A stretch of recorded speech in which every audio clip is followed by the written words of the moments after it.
Hello, everybody, and welcome to another episode of Fireside Stories with me, Jack Henry Z, as your GM in the interesting story adventure we've had so far.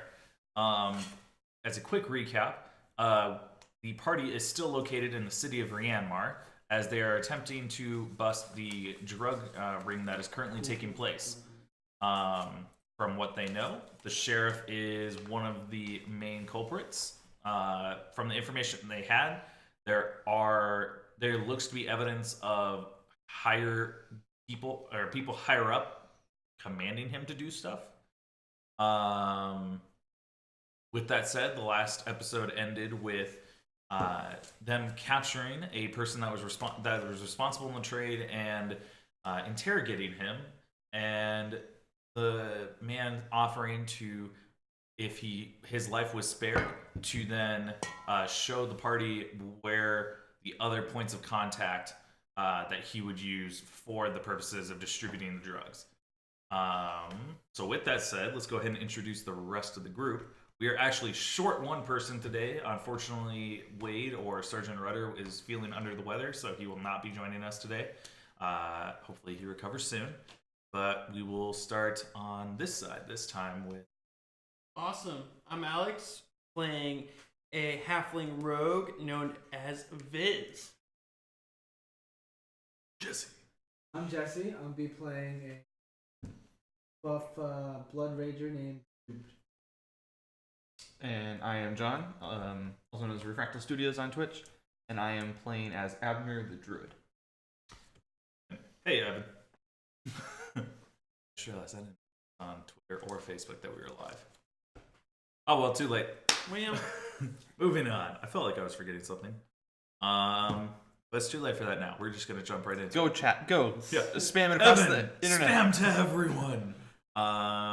So we the party, you just got into you had a confrontation with the guards, managed to narrowly escape. Very narrowly escape. And had to lay low for a period of time while they were searching the town. You weren't located, and they didn't get a good enough look of you to be able to ID you when just walking down the streets. So if you haven't already, I counted that as a long rest as you were laying low. So if you haven't replenished your health, all that sort of stuff, do that now. That's... from the bottom, now I'm here. So we open with you guys in you basically while in hiding went to the location of the doctor with the shiver patients and laid low there. What would you like to do from there? Assuming we collect our supplies and stuff that we left. Yes. Before. Yeah.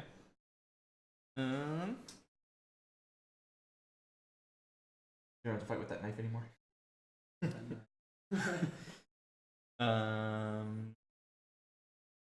So I guess we have a prisoner that was going to take us to one of the drop-off points, right? Yeah. Unless we have any better plans. Are we ready to do some reconnaissance and possibly stabby stab? Yes. Yes, I'm down for some recon mission. All right, so I guess we. So do we just kind of go in, act like we're prisoners, or just lay low? What do you guys? As think? a master of disguise, we prisoners. We act like we're tied up Yeah, on the let's wagon. Yeah, I think so. I think we do a little Trojan horse. What's That's that? I don't know what that is, but if I did, Yeah. that's what I'd say we should. It's this made up place that in my head that I call Earth. You know? But yeah, I think we should do a hostage situation. Or we're the hostage. God. Wait, what if he turns on us? We're acting like we're tied up. We're not actually going to be I'll tied have my up. great sword. We're all great masters of disguise, actually. Anyway, I mean, if you want to be tied up, you can. And it's up to you. All right, so we do it. Yeah, let's go. Yeah, that's our plan. Cool. All right. So go ahead and roll disguise checks for me. What's that one? Is that There's a skill that's called disguise. Oh, is there? Yeah. 20. Oh, 19. sick. I don't even recognize you anymore. Who are you again? Why are you at the table? 9 Plus whatever your modifiers are. plus. 11. What was it? 11. Okay. The whole master's disguise thing, I forgot to check my modifier before I said anything. More master of bluffing than Yeah, disguise, yeah. but yeah. I'm a solid 19. All right. So you guys are decently. Someone that followed, but I can't read it from here. So whoever followed, thank you. I'll read out all the follows at the end of the stream. So you guys disguise yourself the best you can. Jube takes a lot of the cosmetic type stuff to make him look like a beggar that just got fed a mysterious substance and didn't leave much for the two of you guys to disguise yourself with. So you guys make do. It's not awful, but it's not anywhere as good.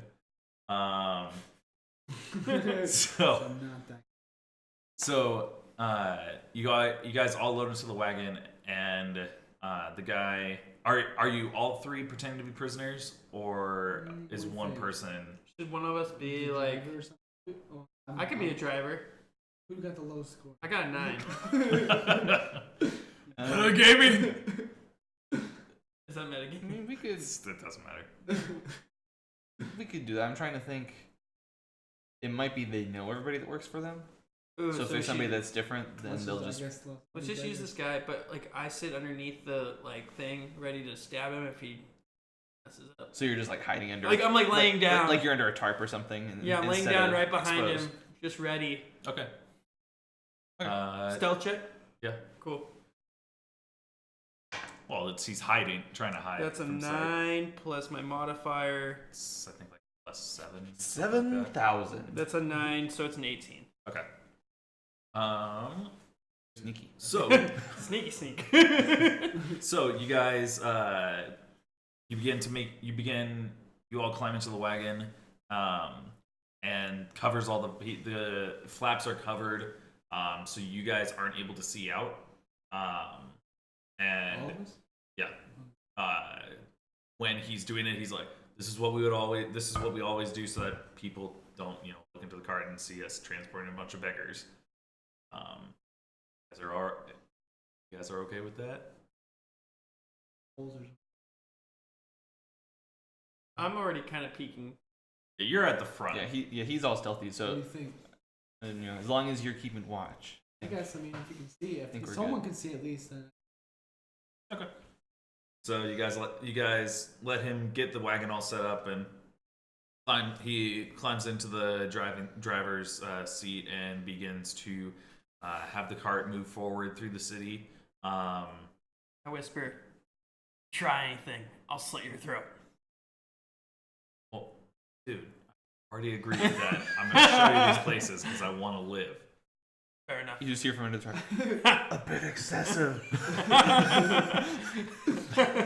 So you guys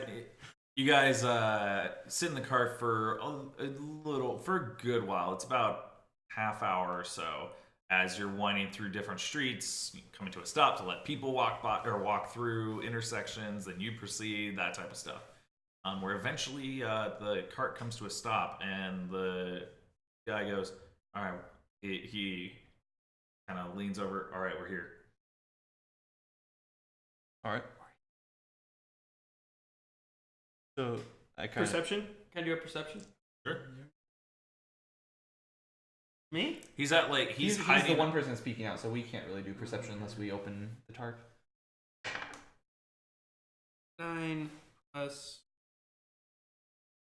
perception is a 5. We're looking at.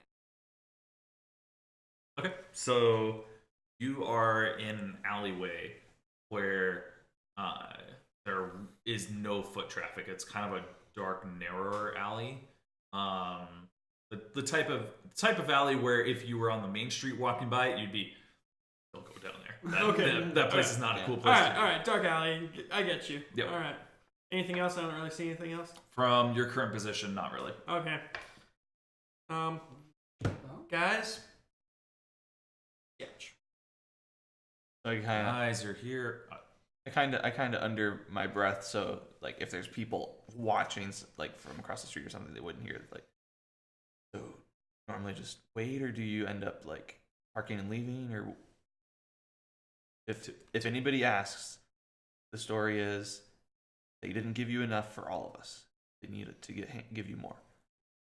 Typically, they back and pull everybody out. I'm not sure why they are.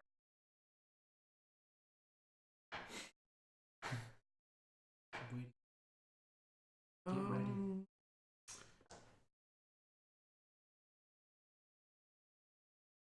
I have a feeling there's a reason they're not coming to get us.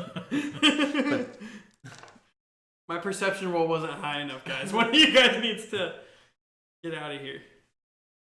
I guess You guys don't know I that, though. peek out just enough so I can get a look around, make sure there's like, I guess peek to see if there's any cracked open windows or if there's anybody kind of up the street trying to watch or something. Okay, roll a perception. 7 plus 6, so 13. You don't see a soul. There's no cracked windows. There's nothing there. It's Okay. yeah. Guys, what if I hopped out? Blew our cover. And Well, then maybe what- people what's- will come out. What's step 2? Someone comes out. The guy leans back. Want me to check? Here's the Why thing. don't we create a distraction? Wait, could I hide like on his back? No. Why don't we create a distraction? He's not a hunchback. You can't hide it that like much. One of us are trying to like escape from. I think we should send Jube with him. Just check. You can tell like the guy's actively is like There's- getting more nervous because of the fact no one's coming out. There's a chance he can bolt, but if he runs and tattles on us, I feel like we're kind of ready for him anyways. They aren't expecting a bunch of armed people to be under this tarp. Right. Awesome. So you're gonna let him, or what are we doing? Sense movement. please. Abner. Sense motive? Can I sense motive? Sure.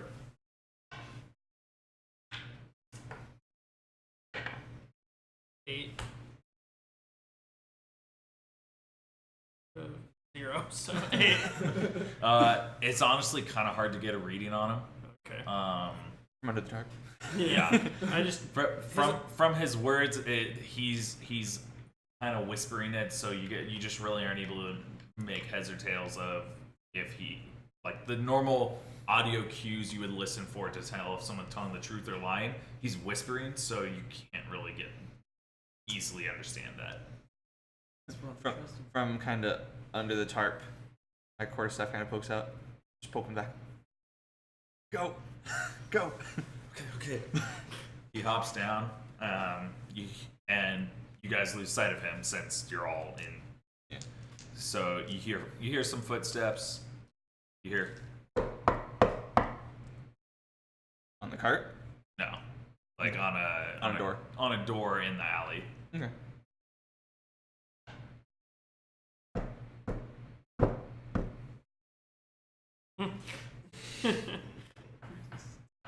Guys, we're gonna Yeah. die. You hear some footsteps again. Then the flap opens up, and the guy's standing there, and he's like, "I don't know what's going on. There's I like jump at him now and the like, door is locked. I Alright, mean, I don't know what's pick the going on." lock. That's Pick the a- lock. Oh, can I go pick the lock? You want me to go pick the lock? Yeah, I'm thinking I can I'm go, thinking they aren't taking the bait, so we might have to go to them. All right. Let me use some of my roguey rope. So as you get ready to do that, I kind of turn to our prisoner. You've led us to the location. Things might get kind of dicey here as we storm in. Let me guess. You want me to stay in the car and get ready for an escape if we need it? This isn't my first time that I've been in shady dealings. Well, that's a Yeah. good idea. That works. That's not what he was gonna say. That's a good idea. Yeah. Okay, so should I stealthy I stuff? like to live, and last time from yesterday, I know not to really. I don't really want to cross you guys, so I'll wait in the wagon. Sounds good. So should I stealth over there? I mean, there's not really. I'm just walking over there. Okay. Roll a sleight of hand check to lockpick it.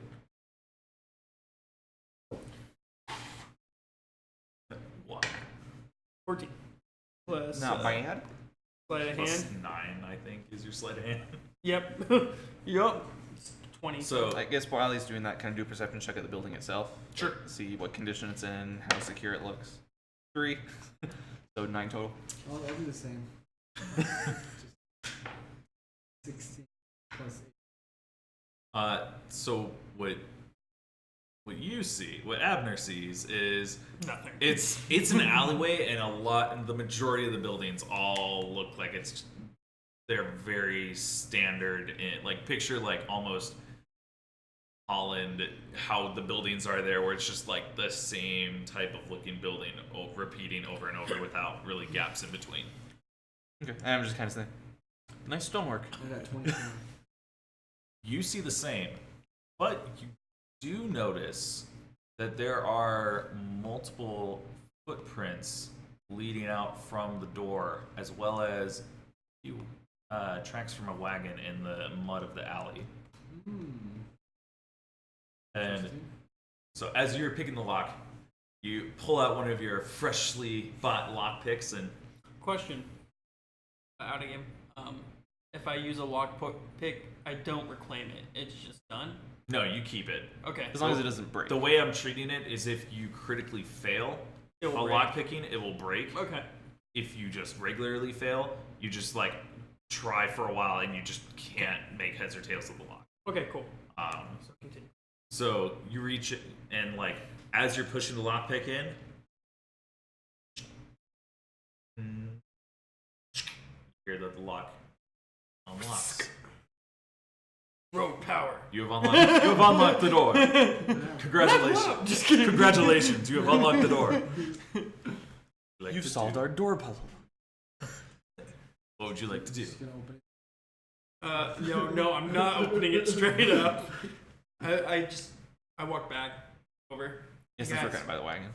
Hey guys, I unlocked it. I get some backup. You think this is guns blazing or go sneaky? I vote sneaky. Let's do stealth. I don't know what. My vote is always going to be sneaky. Yeah, sneaky. but I don't know if I. Are there any like windows or like balconies that we can try to climb our way up to? In the back alley, in this back alley for the building that he was indicating, it's kind of an indentation to where the door is, and then on the second floor you can see windows, but it would be a pretty hard climb. Okay. All right. So you guys are going in, and you're being stealthy. Stealthy. Open it slowly. I'm going to I guess stealth. we'll let you take the lead since you're the sneakiest. I'm going to stealth, open the door. You want me to roll for that, or are you just going to let me open it?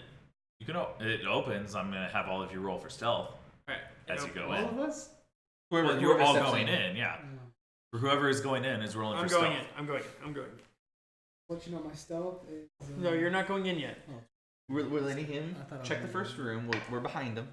13 plus 9. Okay. Yeah, you walk in.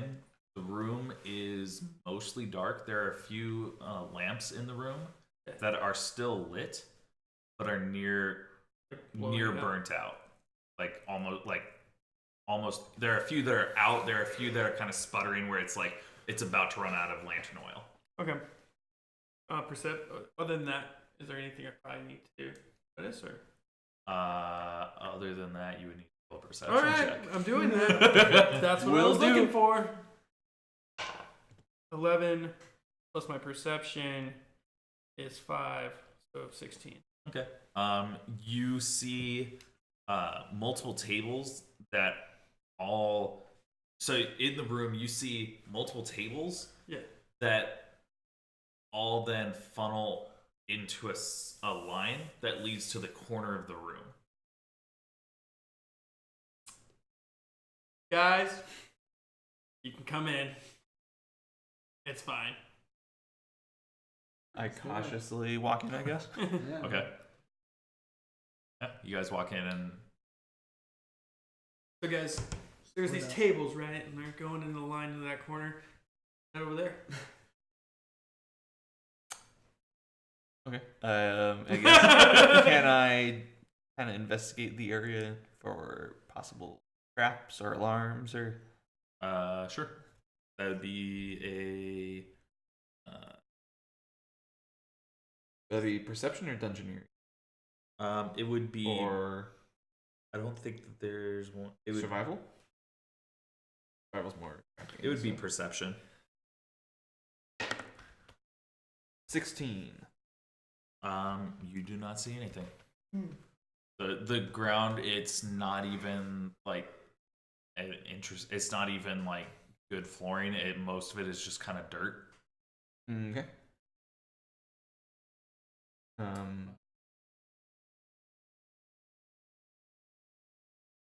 Where's the corner? Where's the corner? Okay. So you guys go into the corner, and you find a few like scraps of cloth, like jacket that's kind of torn up, that type of stuff. Okay. And Not bloodied, but does it look like ragged. just discarded trash essentially, or does it look like Like a it was struggle. laid out, or it was Does it look torn like away? a struggle or not? doesn't really look like that there was. It doesn't really look like a struggle, but it doesn't look like it was. I'm gonna take this off. it wasn't nicely laid Fold down? it up and put it down. It's just kind of discarded onto the floor there. Is it kind of in a heap, kind of spread around? Kind of in a heap.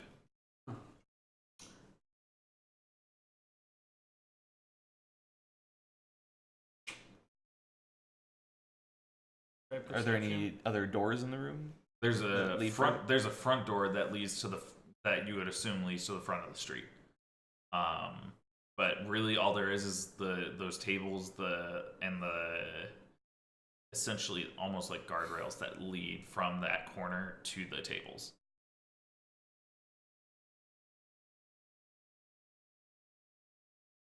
Yeah, I guess we investigate the door. It's locked. Roguey rogues are always needed. The job is never done. All right. Need your help. I go in. I do a little lock pick in action.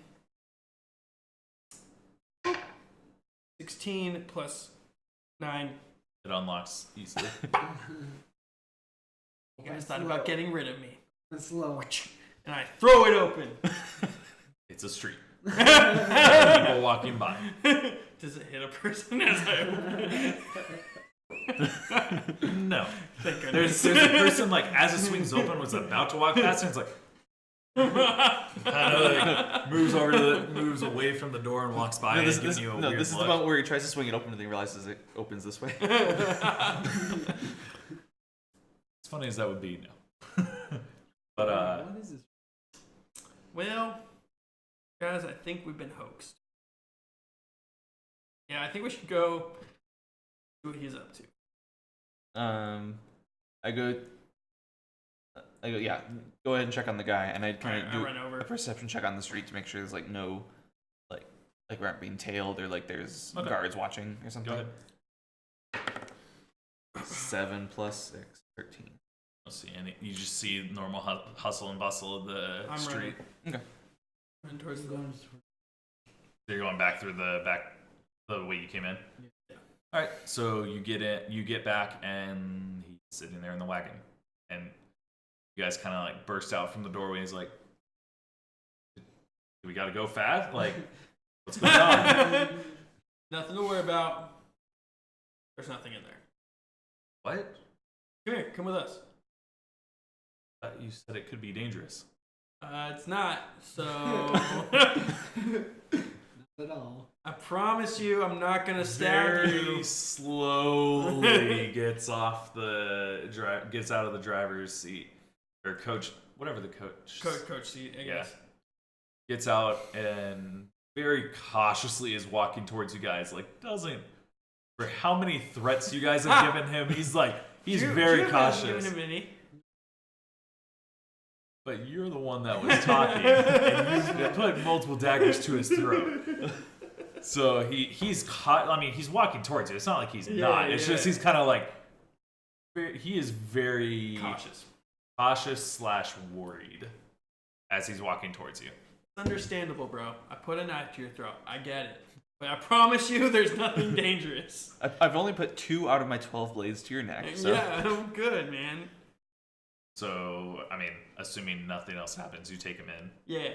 All right. I guess as he's coming back in, I kind of look around the room, especially where like the closets and stuff were. I'm kind of feeling the floors with my feet to see if there's any like hidden floor panels. Roll perception. If there's any like trapdoors. That's a good call. 16 Nice plus roll, nice 6. Nope. You don't detect any type of trapdoors, anything like that. Okay. While looking, though, you do get a better look at the clothing, and you can tell that they are all the type of clothing that you saw the beggars wearing in the lower residential quarter.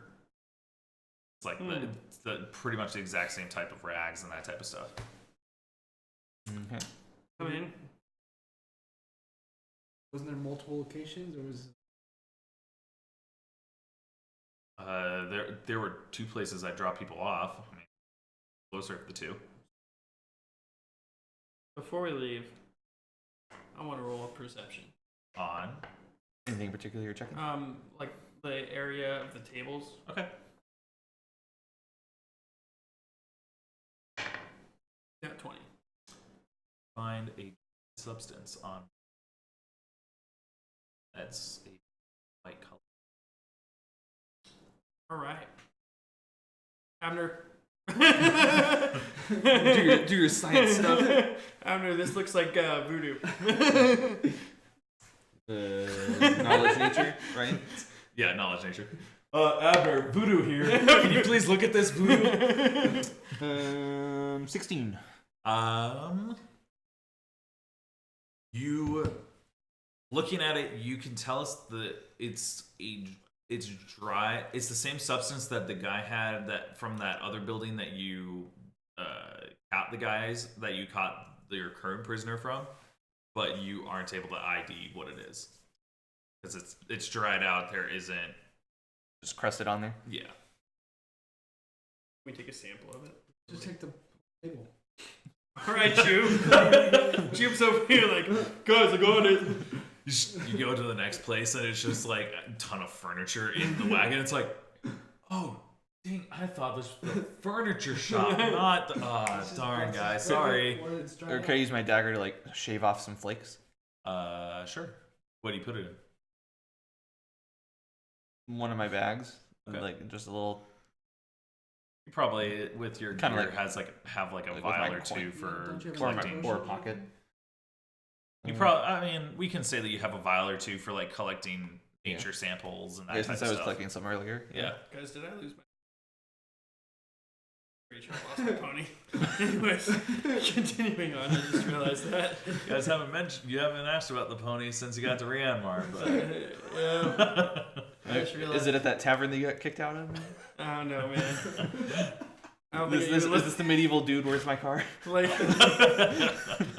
dude, I don't know, and I don't even know if we like got a whistle thing down between me and the pony. I don't even. Nope. I'll tell you this much. You for sure don't have a whistle thing down with your pony. That requires a lot of In time. the day and a half that you had it. Okay. I lost my pony. Yeah, you mean. All right, back to our topic at hand. I literally said this in the middle of the game, though. Like in the middle of that area, I'm just like, guys, you're like where's walking, my pony? You're like walking out to a wagon and you're just like, dang it, my pony! Yep. I guess I take one of the flakes. I'm guessing it's not like, the poison tree dart frog. 1 drop will kill 20. I just like kind of tap it to my tongue a little bit to see if I can tell if it's actually that substance. Roll another knowledge check. 1. Wow. He dies. Instantaneously dead. I get a sliver in my tongue. Oh my god. You So- touch your tongue to it, and you feel absolutely nothing. Like it's you're almost Story of my life. You're almost like, wait, did it even touch? I don't know if I don't know if I At want least to you're not risk it vomiting again though. profusely. Like, at least you're not sick because Yeah. With that said, that was one of the nicest. say that there was some info that could have been gotten. Guys, hold on. I'm just kidding. You're like, hold on, I ingest all of it. You're like, give me a taste. No. we just all do it. I'm gonna say no. That's a no because 'Cause we don't have any knowledge. You don't have really any knowledge, and it would be and we considered don't want you metagaming. going into Hulk smash mode all of a sudden. All right, so you guys, he's like, I mean, the guy, your prisoner, head to the next place. What are you wanting to do? Yeah, I feel like we can go to the second place, and if it's the same thing, take it from there. But I'm still okay, right? Since I showed you the places. I mean, You can tell he's As I'm like starting to twirling my darts. He's starting to sweat a little bit. Like I'm twirling my I, daggers. as far as we can tell, so far you're cooperating, holding up to your end of the bargain. I'm like Okay, I'm like pile in the wagon, people. I want to finish this so I can get. I'm out like of here. walking behind him with my knives. All right. Oh, let's go to the next place. He quickly walks away from you and climbs in the coach seat of the wagon. Alright. I hop into my normal spot. Should I stealth check again? Yes. Input. Okay. I guess also as we're leaving, I make note of the place, so if we need to come back without him later, we can find it. Okay. That's fine. Smart move. So you again all hide in the wagon, and you are going again for another about 30-40 minutes. Where then you arrive, you come to a stop again, and checks as you stop, or Yep. You're the one speaking, so A 2. Plus 9. Which is 11. where you're at, you can really only see in front of the wagon, and so you hear stuff to your side, but you can't get a look, and it's kind of muffled through like the tarp of the wagon, that type of stuff.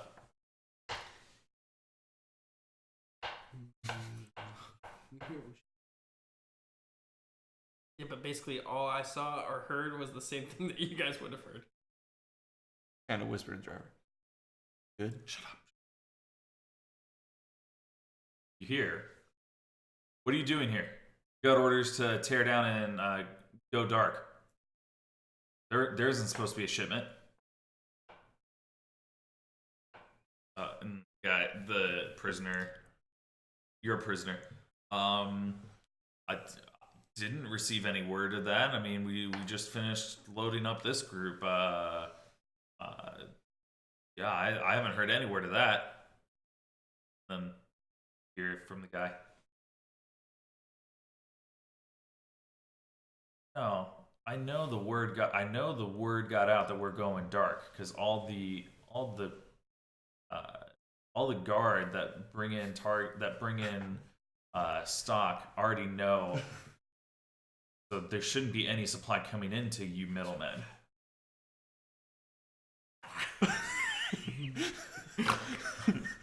Is there anything you guys want to do? Is there anything you guys are wanting to do, or like? What should we do? I don't even know what Shit, I'm just kidding. Guys, I just whisper number to the driver. Driver goes, look, man, I mean, there are three of you. I mean, it's not like there's anything, it's not like there's any new, it's not like it's anything different than normal. This is how much of you are normally here. We're good? Yeah. Okay. I jump out and sneak attack. Okay, so you rip the tarp off and leap out. As you leap out, you see a guard or a guy with leather armor. Crap. Has a sword sheathed, and he's the guy that's talking with the driver. As the tarp flips and you leap out, he's definitely, what the? You can go ahead and roll to attack. 7. Plus, was that 13? Yeah. Alright. So That's a bad roll. He looks strong. okay. Right now. So Abner gave me the okay, so as you leap out and you come down on him, your dagger buries into his shoulder. oh dang. Roll for damage. Dang. What happens when you surprise them? Oh, okay. Because I have such a benefit with that. It's everyone gets a penalty to their AC when, Okay. 5. and it's divided by 13. 2. Then was exactly what you needed to get. So 5 divided by 2, so just want to go with 2. if it's a 5, it's then 3. Roll then sneak attack damage. 6. Wait, is Know what you're doing. 5 divided by 2. 6. Then do I roll again for sneak attack? No, the D6 was for sneak attack. Okay, sorry. So it was a total of 6 damage. Yeah, Okay. decent amount. 8 people. Jump out. Abner, So do we get all my get back on this. a surprise action since we're all kind of jumping out together? Yeah. So you see Viz with a hanging from the guy with a dagger in his shoulder, kind of hanging there because he's still holding onto the dagger, but he's much too short. Then you see one guy that's carrying out a box, and as he leaps out, kind of like drops it, like, "Whoa, we got the company!" type of thing. And then another guy that was kind of just standing watch. So are those two kind of together, or? They're together and they're near the door. Okay. I basically toss the tarp away from me. I get my hands ready because I'm gonna use burning hands on the two guards in the back. Okay. Basically, shoot a cone of fire at them. Okay. And it does. I'm guessing I need to roll magic attack or whatever. Read Or what do it says. cones work It differently? might be just a reflex save by me. Where like if I pass it, then it's half damage. Oh yeah, reflex half. Okay. Do you need to know the save DC? Like it's 13.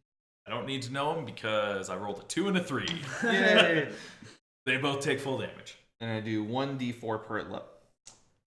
Mm-hmm. So 2d4s.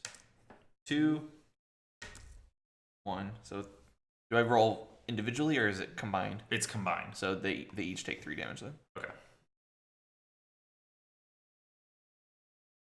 Could have been better, could have been worse.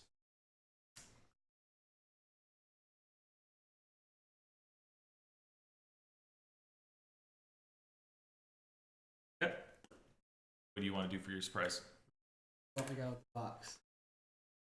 Okay, so you leap out and you run at him, assuming with your greatsword. Well, yeah, I kind of want to just tackle him.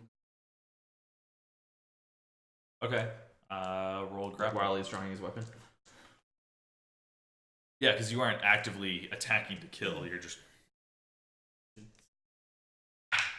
14. it's then your strength modifier. 18. Yep. You Not bad. You jump on him while he's surprised, and you just like Tear him to the ground. it's you would pin him to the ground if it was open, but since he's near the door, you kind of pin him against the wall. Now we roll for initiative. Yes. What's that? That's a D20, right? Yep. 17. Do I have like a plus anything for initiative?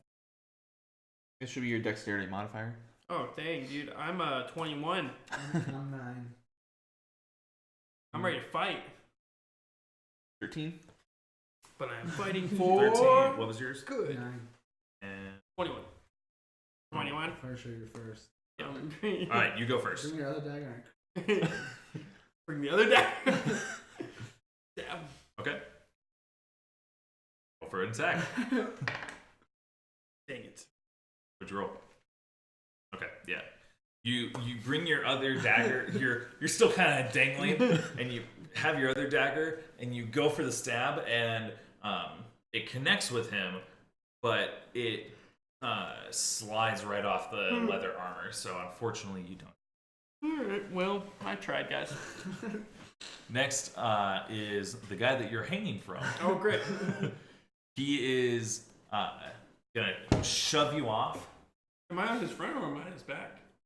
You're on his front because Oh. he was facing the wagon talking to the guy. I did not know that. So okay. it's essentially so he was talking to the guy that you're a prisoner, and you flip the tarp open and leap at him like that. So you're just kind of dangling right there. All right. Well. So he shoves you off while trying to draw his sword. Gosh. I would like you to make an acrobatics check. 11 plus acrobatics, which is 9, so 21 or 20. Okay, as he shoves you, you're able to easily land on your feet. You don't, stumble, fall to the ground, anything like that. So he has a sword drawn and is gonna go for a swipe at you, and he's not gonna hit. You know what my armor class is? It doesn't matter when I roll a 3. Yep. I don't need to know what it is your armor class is until much later levels. That's not even close. Next up is Abner.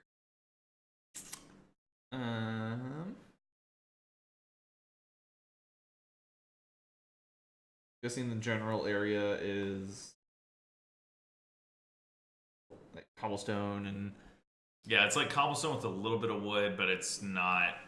It's the foundation, like the first floor and a half are basically made of cobblestone to support then the structure above it. Are there any like trees or anything in the area, or In this alley, no, there are not. No. I mean, there's wood, but it's not trees. they were formerly Dead trees? trees. Very dead trees. What have they done to Mother Nature? How could you? That one. Guess I can do. So there's one more by the door that isn't currently engaged, right? Correct. I guess I can cast Firebolt on him. Okay. Go ahead and roll your spell range attack. Oh, 1. Good thing I aimed at the one that wasn't tied up with somebody, or else I think it would hit you guys. 1 you said? Yeah. Okay. You fire, or you attempt to fire, and the flame, as you're about to fire, the magical energy coalescing in your hand, you feel kind of ripple where you're like, whoa, this doesn't feel right, and you kind of just disperse it rather than firing it. It still uses one of your uses, but otherwise it just doesn't fire. Next up is Dorian, who is going to leap out and charge the guy with his great axe. And I forgot to give him a surprise attack, so we'll just say he didn't catch the going signal.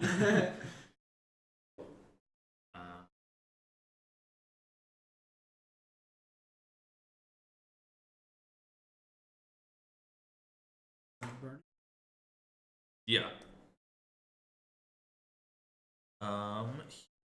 He misses. Actually, Gosh dang wait, it, hold dude. on. Why is he even on this team?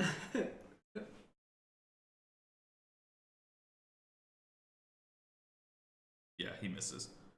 Oh, okay, that's why. Yes, he misses. Moving on. So he brings his great axe against the guy, but he is able to duck out of the way, and the axe just harmlessly hits the wall that he was by. Next up is Jew. Apple. Yep. Just start yelling at him. Relationship. So I guess like how much like strategizing do you want between us? But like, is that metagaming or like? I would say you can speak if I feel like it's starting to drag on. I'm gonna then be like, I'll give you a warning where it's like, you guys need to wrap up your tactical discussion because otherwise you're gonna lose your Can I round. just headbutt him and knock him out? It would be an unarmed attack. You can attempt to, but What I was thinking is you have him grappled, so we can try to force this around. Yeah, it's up to you how you want to handle it. I yell, force a surrender! Yeah, I can tell him to surrender. okay, roll intimidation. Ooh. Intimidation. What? You're a big giant dude. For some reason, I have He doesn't get as many skill points as like you do for. two. So you have him grappled and Please. you have him Please grappled surrender. and the guy basically is like, never. You guys are gonna die for challenging us. You do still get an action because that's literally you just said something. Okay, well then I headbutt him then. To attack. That works. 3. You like have him pinned with your forearm against the wall, and you somehow just missed him where you see a small dent in the wall right by his head, and he's just like, how do you miss like that? That's impressive.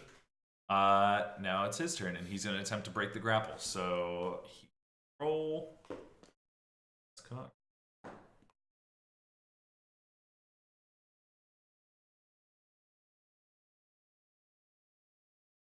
He is barely able to break free of your grapple. He beat your combat defense by 1. Adding it up, he has a 16. So he manages to get just enough room with where your forearm is to slide out. Where he slides out and pulls out his dagger, but since he broke the grapple, he isn't able to make an attack this turn. Next up is the guy who currently is now facing Dorian. He is going to pull out a dagger and attempt to stab him.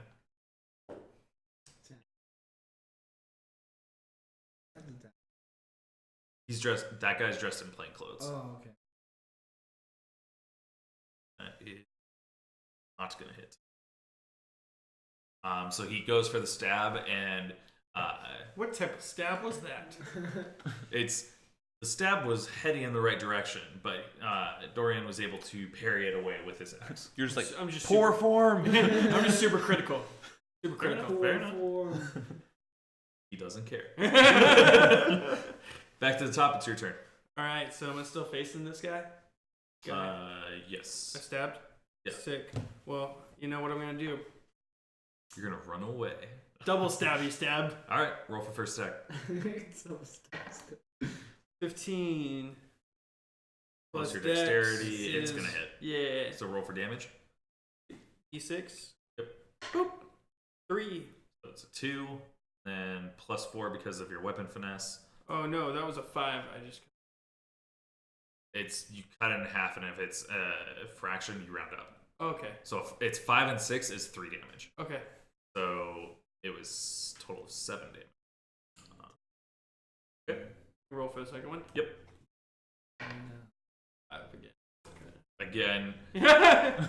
actually, you're on the ground now because since you did with both, you pulled that dagger out, so you kind of drop to the ground, and while he's readjusting, you get one in, and as you go for the other, it slides off the armor and What? doesn't get through.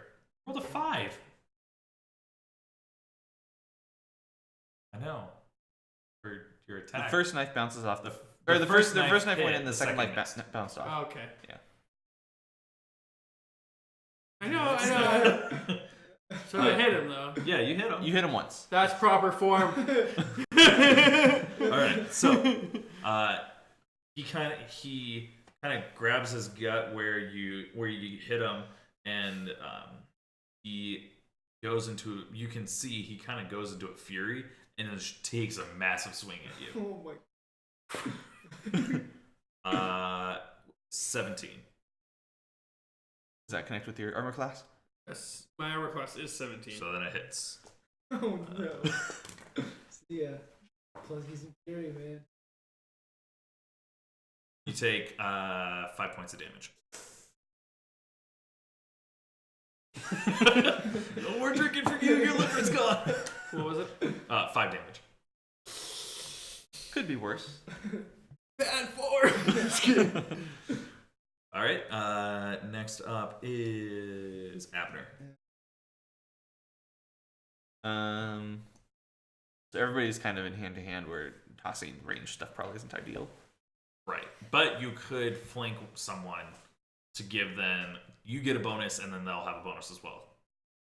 Well, the person you're assisting will have a bonus, not the guy you're fighting.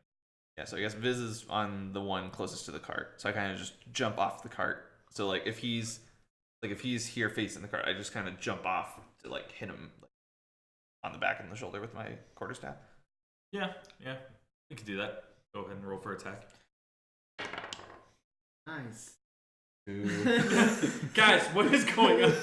Out of game, what is happening right now? So as you jump off the cart and you kind of land awkwardly on one of your feet. Roll my ankle. Yeah, Guys, it's sort of like rolling your ankle, where then you come around you get to the spot you want to go, and you go for the swing, and you're just kind of off where you don't have the right angle for your swing, so it misses. Next up is Doran, who then continues to attack the same guy.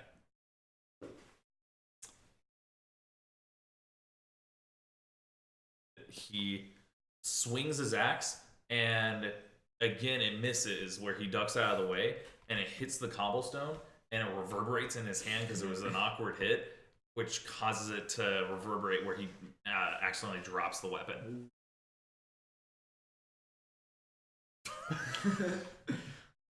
That's what happens when I do a critical fail. Next up is Jube. And try to intimidate him again.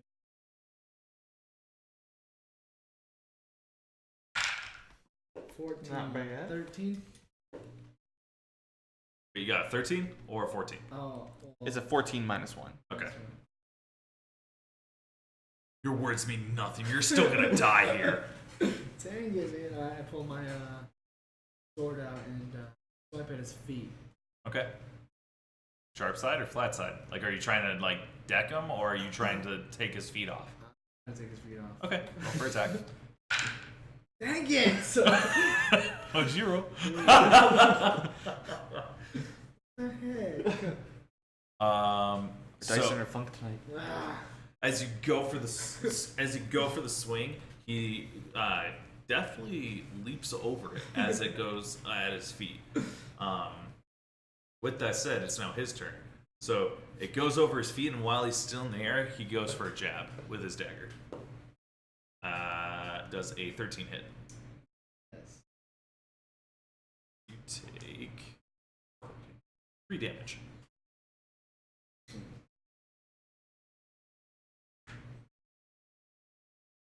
Next up is the guy that Dorian is facing, who takes another swing at him.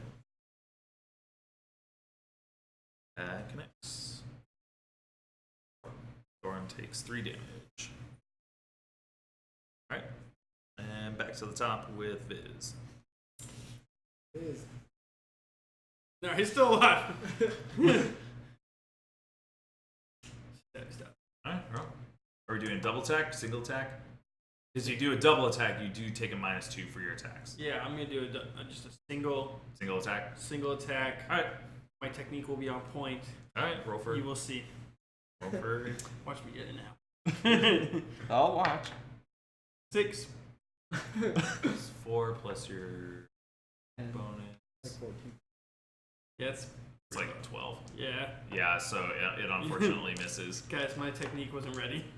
Was not ready. On this one, as you come in, he bats it away with the sword and then comes in with a strike. Ooh, nice. I'm here to hit rolls, I think. Oh, to hit. You rolling 3 times. Wait, oh, this is. What the heck, dude? Why are you rolling 3 times? He just critically failed 3 times in a row. Oh. I like that. Because the way I'm doing it, so for reference, the way I'm doing critical fails is that you roll a second time. If you roll 1 again, you roll again, and because it's even worse. So basically, the more ones you stack in a row together, the worse it gets. Okay. Well, I'm doing it where for NPCs, it's then a 1 is you roll again, and then it's a 50-50. So if it's 10 or lower. Oh, Or, okay. so, but I rolled 2 ones, and then the last one was a fail. So he goes for a swing, and at this point he's mad at you.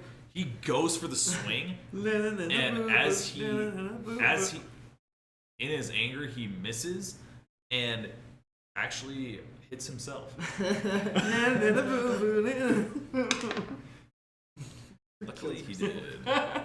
Luckily he did 1 damage to himself.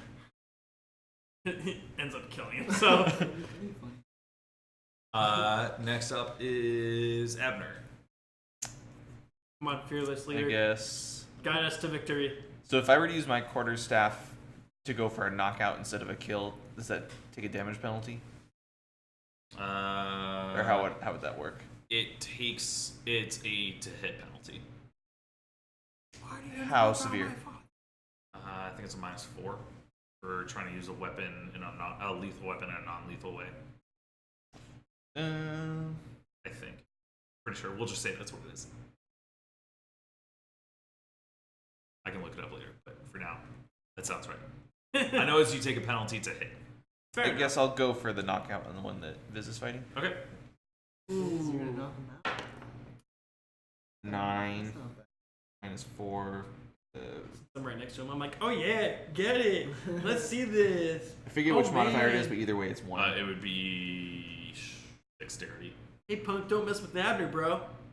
So that's 1. So it's at like 6, 7, Yeah. Which Fearless is leader probably of half what I Fire need. Starters. pretty much. Yeah. So you go for a swing again, and this is like as he cuts himself, so he kind of like bends down as your quarterstaff goes over. He's like, ah, as it barely misses his head. Yeah, Abner. Oh. Next Oh. up, Yeah. next up is Jude. Rough. It's okay, buddy. Next time. Get it next time. Dude, we gotta work on that form, bro. I'm gonna convey him again. 3 times the charm. Oh my gosh, Jesse. 14. 13. Same exact thing. At this point, the guy goes, "I'm never backing down. You're gonna die here." Alright, I'm just gonna like. Choke slam. Choke slam.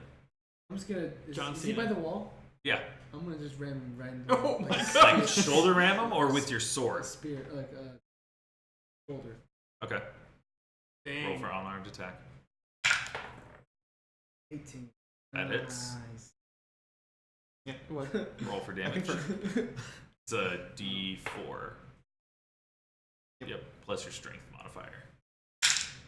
4. You slam. You do the dice hate me again?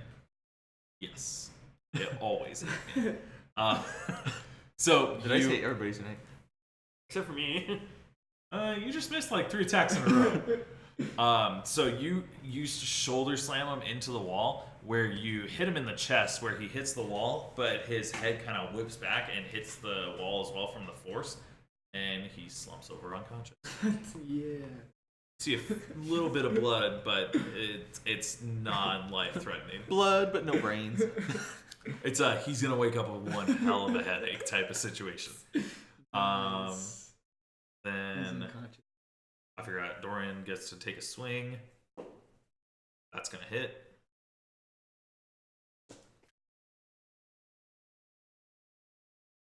Should be here. So he takes. Jesse's about to die. He takes a swing. June's about to die. He takes a swing and connects, and is able to cut the guy right at the neck, where the neck and the shoulder meet, and down to about here. So it doesn't quite go all the way through, but it goes down enough where the guy just immediately slumps dead to the ground. Back to the top of the order with Viz, still fighting the same guy. Yeah. I'm gonna like take out my darts, Your daggers. my daggers, and I'm gonna like hold them like this and get in a position where I'm gonna just launch at him as hard as I can, All right, like a spear with my dagger. all right. Roll to attack. It's a 3. First one misses. I'm assuming you're doing both, so Yep. go ahead and roll for the second. 13. Plus minus 2. Maybe I'll have some luck with that. that. This other one's behind me. Da, da, da, da. That one does hit because it's a +4 with Superman. because it's a +4 with dexterity. Your dexterity bonus. Mhm. It's then -2 for doing 2-weapon fighting, but +2 because he's being flanked. Yeah, that hits. And Superman. don't need to roll for damage because he had 2 HP left, and you're guaranteed to do 2 HP. So I just thrust into his stomach. So, and the guy, yeah, you stab him, and he's like, Guys, I've killed and a lot of people. as you pull the dagger Yes, you out, have. he slumps to the ground. So Take out the knife. Get off. Was that a guard or huh? That was a guard, dude. He had a sword. Like, guarding kill? yeah. It was a guy in leather armor. He didn't have any marking insignias though. The guy had a sword. I don't know, man. I just stabbed. Go ahead and roll perception checks for me. Oh, great. I just killed a good guy. 20. 8. Nat 11. 20 or Yes. Okay. Finally, I rolled something 16. decent. I rolled an 11. Okay. You guys, you hear sounds of people trying to move stuff coming from through the doorway that the guy came out of, as well as your The door? Or? yeah, through the door. So the door, The door is open right now because it was like the Okay. guy was just walking out with the box. This guy's unconscious. Guy dead. This guy Oh, dead. yeah. So there's only one guy. No, they're all gone. Everyone in the room or everyone in the alley is either dead or unconscious. Can I point a knife at our current driver and say, "Wait for us"? I fulfilled my end of the deal. I'm out of here. Can I jump at him? well, I basically, I say, you can go, leave the cart. All right, fine. Fine with me. He All right. leaps off the cart and bolts for the for the entrance to the alley. I listened to Abner, so. All right. The car just took off. Wait. No, he jumped out of the cart. Oh, and ran. yeah, okay. Yeah.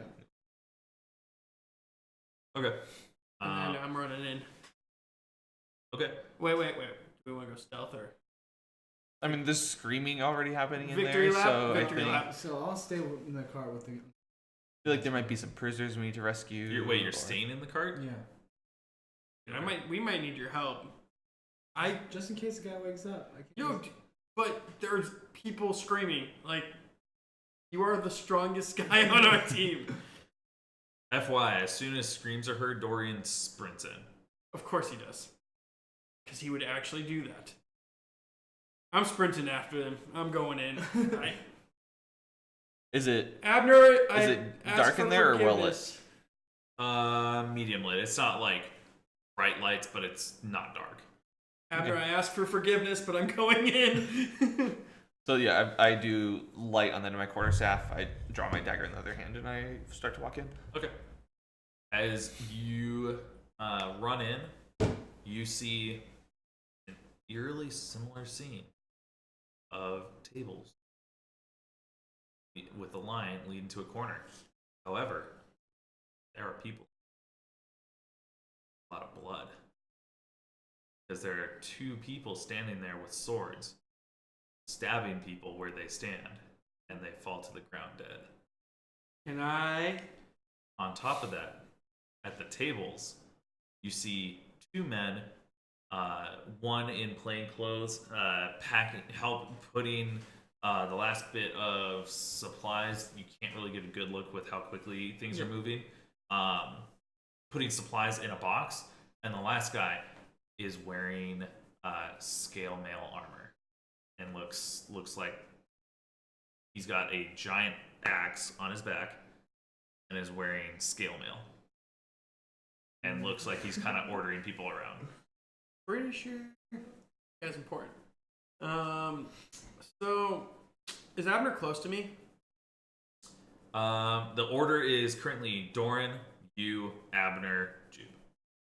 And are you putting the body in the wagon, or are you going in? How long? It's not like he'll come back in 1 or 2 turns. He's out. Probably longer than the 20 seconds it'll take for us to go inside. Alright, I'll just go in Okay. there. He's out. So I turn back to Abner. See him? No kidding. Oh yeah, they see you. Oh great! All right, You just fought outside. The worst sounds of battle. All right, I chuck a dart across the room. A dagger. But Dart, dagger. What is wrong with me?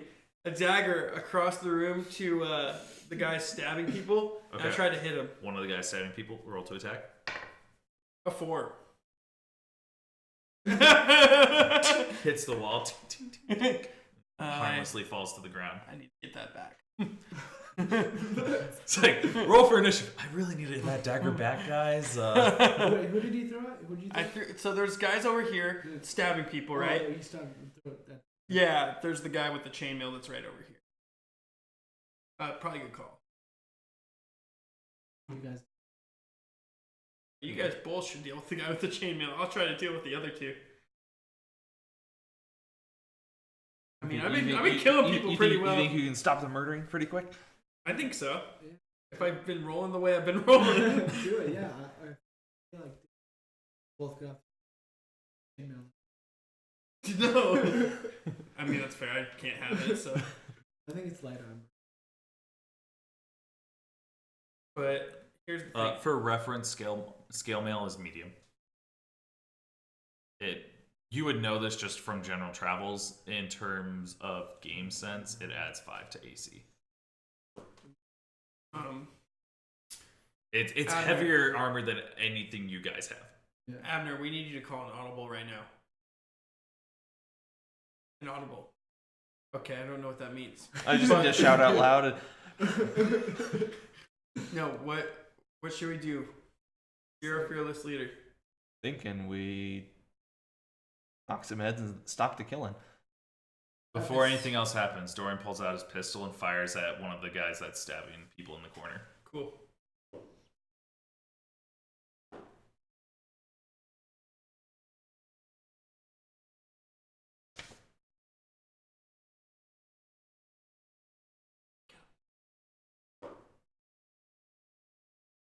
So the pistol goes off, and one of the guys that's stabbing people, he's about to stab one more guy, and his head just explodes from the impact. Out of game. That was a critical hit with maximum damage. So no one's surviving that. Dang. Well, that just Fair threw a enough. wrench in this encounter. Must be loud inside. Oh yeah, it reverberates all throughout. Our ears are probably bleeding. Not bleeding, Close but to- ringing.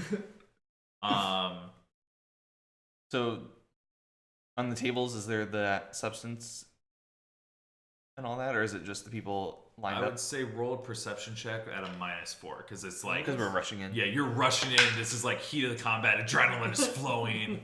9. So that's 11 after the pluses and minuses. You can see that there are vials, but you can't see what's in them. And with that, Because we know it's flammable. Take initiative. yeah, with that initiative. 18. Nat 20. So I'm at 24. Oh, I'm at 25. Or 24. 19. What was yours, John? 9.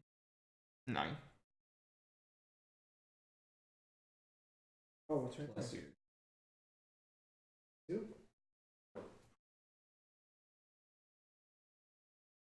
I think it's just that equals. Oh, And then if you have any other bonuses.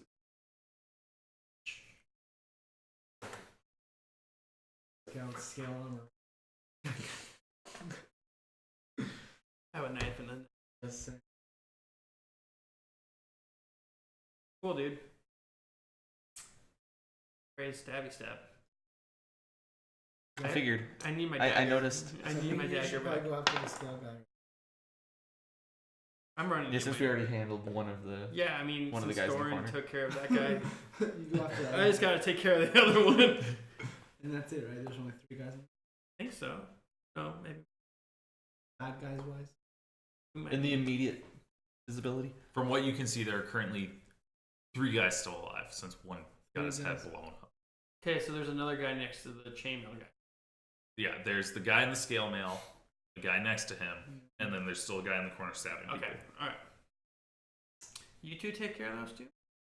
I'll take. You know what my initiative is? Yeah, I have everybody's initiative. Probably me. That's why you asked. I'm running over to grab my dagger. And not attack? Not at this time. Okay. You run over. If you can't just you wouldn't be able to normally walk over. You would have to dash for it. But you're able to reach your dagger. Basically, you aren't able to attack because it's too long of a distance. Yeah, that's fine. But you can reach your I dagger. grabbed it at least. Yeah. Cool. Shing. Shing. I don't know if you want to put it away. I mean, we're about to fight. I have to look cool. All right, so It Doran's about is. to die. Doran's about. Oh, Jubes. Range jumping. No, I'm got. Okay. I mean, we're still gonna wait for you since you have to roll to attack. So does Jube die? Stop! So Stop! roll Well, I mean, if he during rolls this 10 time. ones in a row.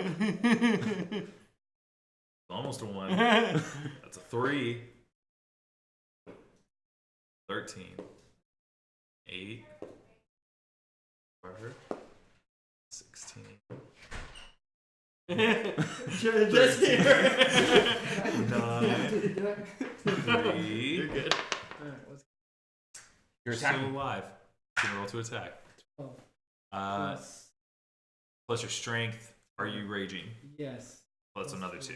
Oh my gosh, she went all out. 12 plus 4 plus 2. I mean, you'd rage too if you So, saw innocent people 18. getting murdered. 18. I am. You barely hit. Roll for damage. I'm just always calm, cool, and collected. So, not raging. 2. Plus 2 Oh, for wait. raging. So- Plus 4 for your strength I modifier. rolled the wrong one. Oh. Did you roll d20 for I was damage? like, is it A nat 20 for damage. It's a D6? d12, I believe, for your greatsword. Actually, no, it's 2d6, I think. It should say on your sheet. D10? Yeah. So you roll 1d, which would be, I believe. Whoa. On the table! 3. 3 plus your strength. So 7 I damage. have a plan. 7. That's not that bad. Okay. Good to know. It's in my secret book. Oh, no, it is, As I'm it is exceedingly- 2d6. Oh! It's a d10 if you're small. But you're not. So it's 2d6. 4? I mean, it's already better than it was. 6. So 14 damage. Dang, dude. You got wrecked. I'd hate to be the guy on the end of that. It would kill me. Basically. Alright. He's still very much alive, and Oh, he is now dear. mad at you. He's Next very much hurt though. next up, I don't think so. That's not what he said. next up is the guy that was standing next to him. He pulls a dagger and goes to stab you, Jude. With a dagger? Yeah. I look at his form. I think said It's a 12, which would hit since you're raging because it's a -2 to your AC. So that hits. you guys cook. You take 4 damage. I'm looking.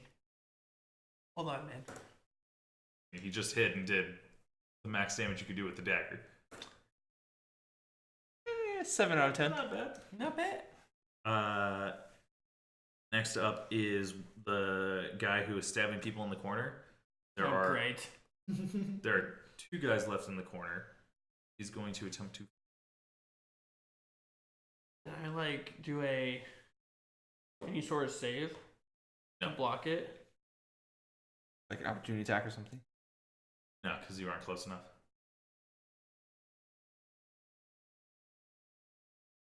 I mean, the dagger hit the wall and bounced away. That's fair enough. All right. He hits one and kills him. Great. There's one guy left in the corner that's a beggar Alright. cowering in the corner. I need. Next up is Abner. Hit the chainmail back. Can I line up? Since I don't have like a visible floor plan of the room, can I line up my fire hand? Burning hands. Can I line up my burning hands? Get the one that he's fighting, and then the one standing next to him, without killing innocent people or whatever. Jube would be in the way of the shot. Then I guess She was like, no, please. Then I guess I firebolt the other one, The one with the dagger. the one that's standing next to the one that he's fighting. Okay. Yeah. Roll for attack. Not the chainmail? I would risk hitting you. Yeah. 7.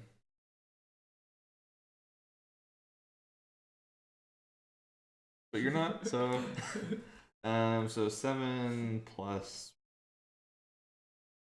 No, it's a spell, so it's wisdom, so it's +2, so 9, which is nowhere near enough. Still gonna miss. So you fire, it goes wide and it kind of hits the wall above where the beggar and the guy with the sword is. Can't hear it. It doesn't catch fire though because it's all stone in there. Next up is. Chainmail. No, he already went. Wait, actually no, he didn't. He didn't Oh gosh. No, he didn't go. because I was mixing up. That's a fair fight. Next up is Doran. They have tied initiative, so they have to roll off. Doran is gonna burn a grit point and to reload his pistol and immediately fire it again. Cool. He's gonna shoot at the other guy with the sword, stabbing people.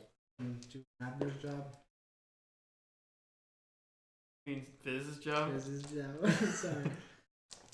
All right, he fires and hits him in the arm, where his arm like doesn't become dislocated, but it does. It looks like it does severe damage to the like tendons in that area. He's still standing, but he took a hit. Cut off his arm. Yeah, probably will. Let's just say that was a second. Moving on. The next person is the guy in scale mail who is going to attack you. Oh my. He doesn't do 16. Pulls out his great axe. Great axe. Yeah, you didn't tell me. Yeah, I said he had a great axe. It's just more a so-so axe, in my opinion. It's With not an axe. 18 that hits. Yeah, it does. You think that's right? You take 7 damage. You dead? You have 13 health while raging. You get a +2 to your health when raging. But you have to be careful because when you stop raging, if you're at 2 HP, your HP goes to 0 and you fall unconscious. Consequently, if you're also at like 1 HP and you end your rage, you then start bleeding out and dying. 13 health. Well, dude, you're a Super Saiyan. Make sure it doesn't go too low, I'm because halfway dead. All right, next we go. halfway dead, halfway dead. Okay, the next person is the last beggar that's in the corner. Gets it up. he is still cowering in massive fear. Like he's not gonna do anything. Great. We go back to the top of the order with Viz. And I'm gonna try to like take my dagger and like hit his spot he got shot at. Okay, roll to attack. 4. Not gonna hit. Dang it! You get done, man. I should have specified. Was that a double attack? It is now. Just kidding. No, it wasn't. No. Okay. I mean, when you said it is now, that was right. It wasn't a double attack. All right. So yeah, it misses. Next up is Jube. Dang it. So take a gigantic swipe at him. All right. Roll for an attack. 18. That's gonna hit. You Roll better- 2d6. You better do some damage right here. 4 Okay. 4. plus 5. 13. That's the wrong person. Okay. You still. Breathing. Oh my gosh, dude. What have we gotten ourselves into? Next up Breathing. is Why was I took 20 damage, man? next up is the guy with the dagger who's gonna take another stab at Jube. I'm sitting here like, Jube can't even take this guy. That's a 13, which hits since you're in a rage. You're gonna get wrecked. You take 3 damage. Oh, dang it. Done. Guys, we're losing Jube. Next up is the guy with the sword. Except I have something. He is going to Better save that attempt to guy, kill man. the last beggar. Gosh dang it, he's gonna kill him right here. Better save that. Dude, I literally couldn't do anything. He's gonna kill him right here. This is- Oh. Thank You you. are so lucky that that Thank was the a, gods! You are so lucky that that was a 3. Thank the gods! Okay. Next up is Abner. Do something. I'm about to die here, man. Well, that's kind of what I'm dying. that's kind of what I was hoping to prevent. So I move in next to him in order to like prevent any possible flanking from those two guys. Okay. You like square up against the guy with the dagger. Yeah. And as I'm moving in, so I don't do provoke opportunity attack, I do cure light wounds Okay. to give you some help. Sweet. So you get 1d8 plus 2 health left. Health back. You roll for it. Oh, I roll it. Okay. Yeah. So let's see. You get 8 health. Clean. Back in the top. That's good, Back in Jube. the game. That's good! We're in a situation! All right. Figure I should cut back on the fire since all the evidence in here is flammable, probably. Next up. It's not a game! The guy with the axe gets to go first before Gordon. He's gonna take another swing at Jube.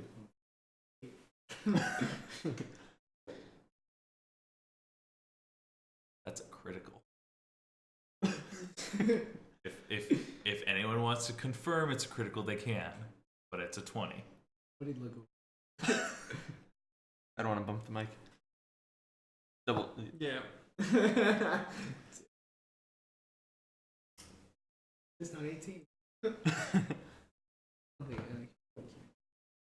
mean, I can make you conscious again if I need to. And I have. I'm pretty sure he's almost dead at least. No, I don't know, dude. He literally was just like, yeah, he's good. You take 24 points of damage. A great axe is a ×3 crit. Oh wait, no, hold on. I forgot something. Yep, no, you still take it. Yep, 24 points of damage. And what are you at? He's at -6. What's your health like normally? So So is dead? Is it negative of your health or negative of your constitution? when it goes past your constitution. Okay. What's your constitution?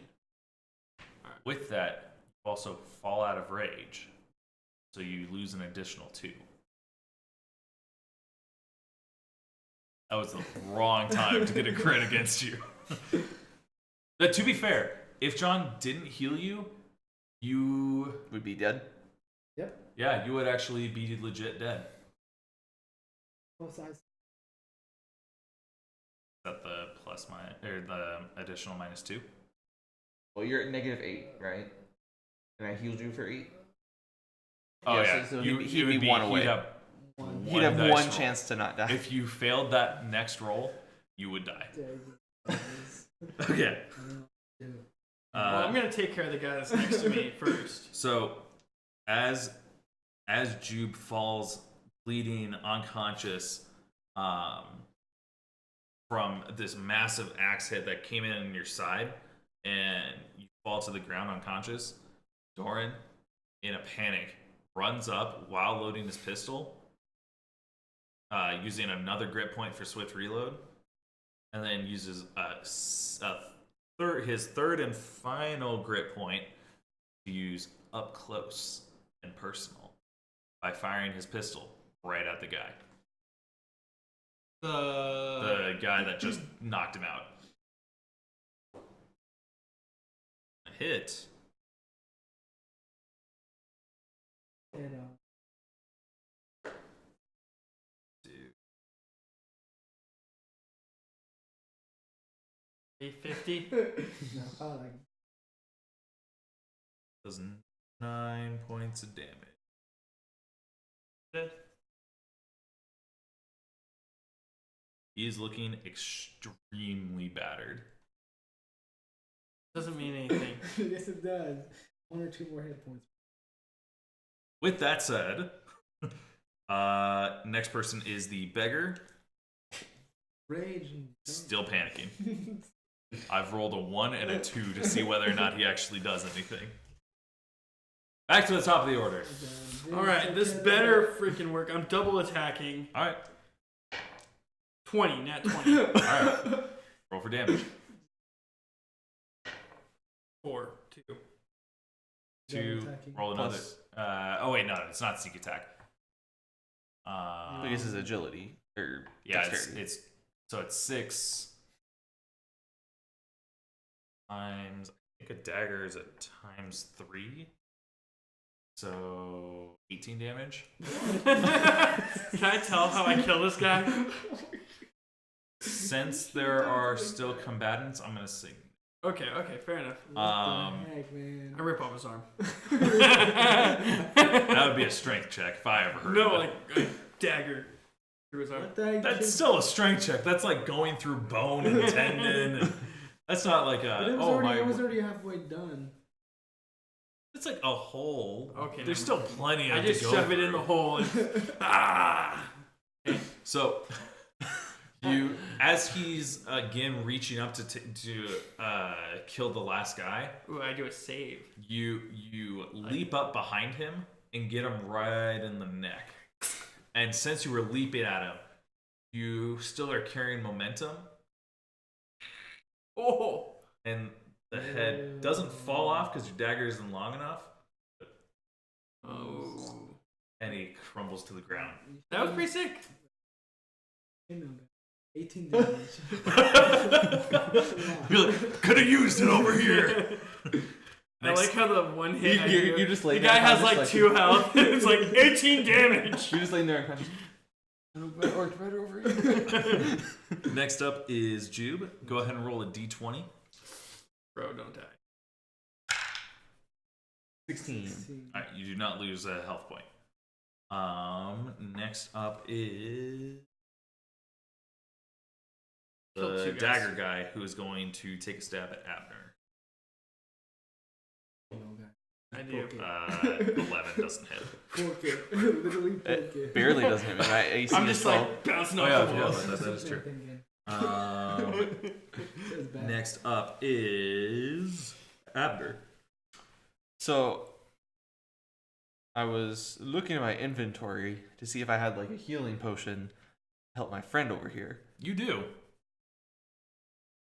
But then I noticed that when I built my character, I'd never used. Apparently, I've been rummaging through looking for a healing potion. Acid flask. Okay. So basically, have a little bottle of acid that I chuck at. Isn't it basically a splash acid attack? Yeah, or Yeah, I chuck it at the chainmail guy. Watch out. Okay. Yeah. Roll range attack. Actually, wait. What does it say? Is it a reflex save or is it a? It just says 1d6 acid damage, splash 1 damage. Watch out, man. You see an asshole over here. Yo, I'm still over in the corner. I basically Wait and see. just what need to double happens. check if it's I If he throws roll it to over there, dodge you see the the face. splash of it, or if He we gets roll for a aim. nat one. Yeah. It might It splash. kills me. Splash 1 might mean it damages you even if it misses. His nat one Splash weapon is page 2. We're both unconscious. Abner's like, and I'm in charge of this. Now I'm the king. That's the most. I am the master. Dude, that's the most damage I've ever dealt. 18. Yeah. With a little That dagger. might be the most any of us have done. Yeah. Yeah. Okay, roll for attack. It's Like you're going 16 against his times. touch AC, which is actually really good for you. 1. Oh my gosh! Does he have to roll again? Yep. You gotta roll it. D20 again? Yeah. Yep. 2. You're fine. All right. Oh, we're dead. The thing hits me. This isn't even fair. So you. I'm so dead. The bottle crumples in my hands as I whine. Yes. It's couldn't get any worse. You're helping. I'm just like looking Roll, over there. Abner, what's real wrong? quick, roll a d8 for me. Abner, what's wrong? It's like the Three Stooges are. Oh my god. 8. Yeah, that's good rather than bad. Yeah, I don't know which direction that's supposed to For go. sure, that's bad. I think that was damage, so. On who? That's the question. Unless it was each person in this room gets a number 1 through 8. Doesn't say what then. I'm assuming splash one. He goes to throw it. It ends up falling on. Splash 1 probably means anybody nearby takes 1 damage, I'm guessing. Anyone within 1 square probably. Okay, yeah. Dang it. You are lucky. According to splash weapon rules, if I'm reading them correctly, it would hit. What? The roll is to see how off you are from your initial target. So if you're throwing it at a group of people, it can scatter and not hit your intended target. Okay. So it hits my... So, as is, it hit the original target. So I do... Dang, dude. 1d6 acid damage. Okay. 3. Guy's dead. Each of them? Or just 3? It To only Mr. hits him Chainmail? because Or scale man. the 8 means it lands behind him. Do we still have the other guy there, too? Yeah. There's still 2 dudes. So I figured aim at the one that's injured. there's 1 dude left now. It's just the scale man guy? That guy died. I just died because he had 1 HP. He got cooked inside his armor. You know what? Let me double check that because I feel like a 1 it should just be like you wildly miss. Yeah, that's probably. Or we could just make it up. Say that that's not even.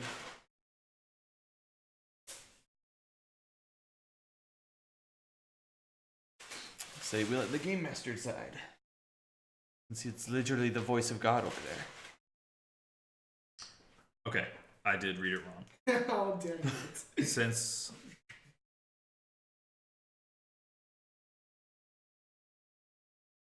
Dude, you're unconscious. How are you? it's barely out of range. This It's- is what he's hallucinating while he's Yeah, he's unconscious? just. It overshoots by how far away you are from him, and you'd be at least 2 squares away from him. So does it hit somebody else or does it hit nobody? It hits in between and doesn't hit anybody.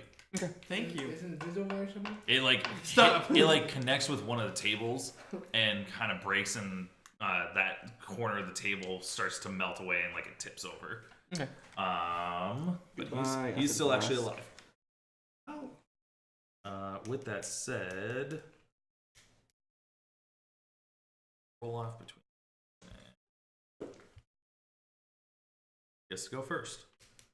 Since Doran is at extreme close range, he is going to swing with his axe. He's gonna throw the pistol, pull out his axe, and I hope he hits him. that's cocked. Nope. Not with the 2. Go add. As he throws his pistol to the side to pull out his axe. He has a moment of like, oh crap! I hope I don't break my pistol as he's swinging down on him. And with that, he misses. He gets to go now, and he will strike at Doran. And is going to miss. Not even going to describe how he missed because it was a miss. Then the beggar. Will he get the nerve to actually move? No, he will not. Out with a 3. Back to the top of the order. I'm running over to the battle. Okay. You were able to reach it because this is about halfway through the room. Okay. You were able to reach it. Is there anything you Can want? I do an action? You would be able to get 1 attack. Yeah, I'm gonna attack. Okay. Roll for attack. 11.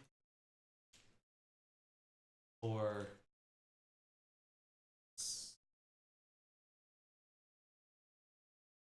that is barely gonna miss. Sorry.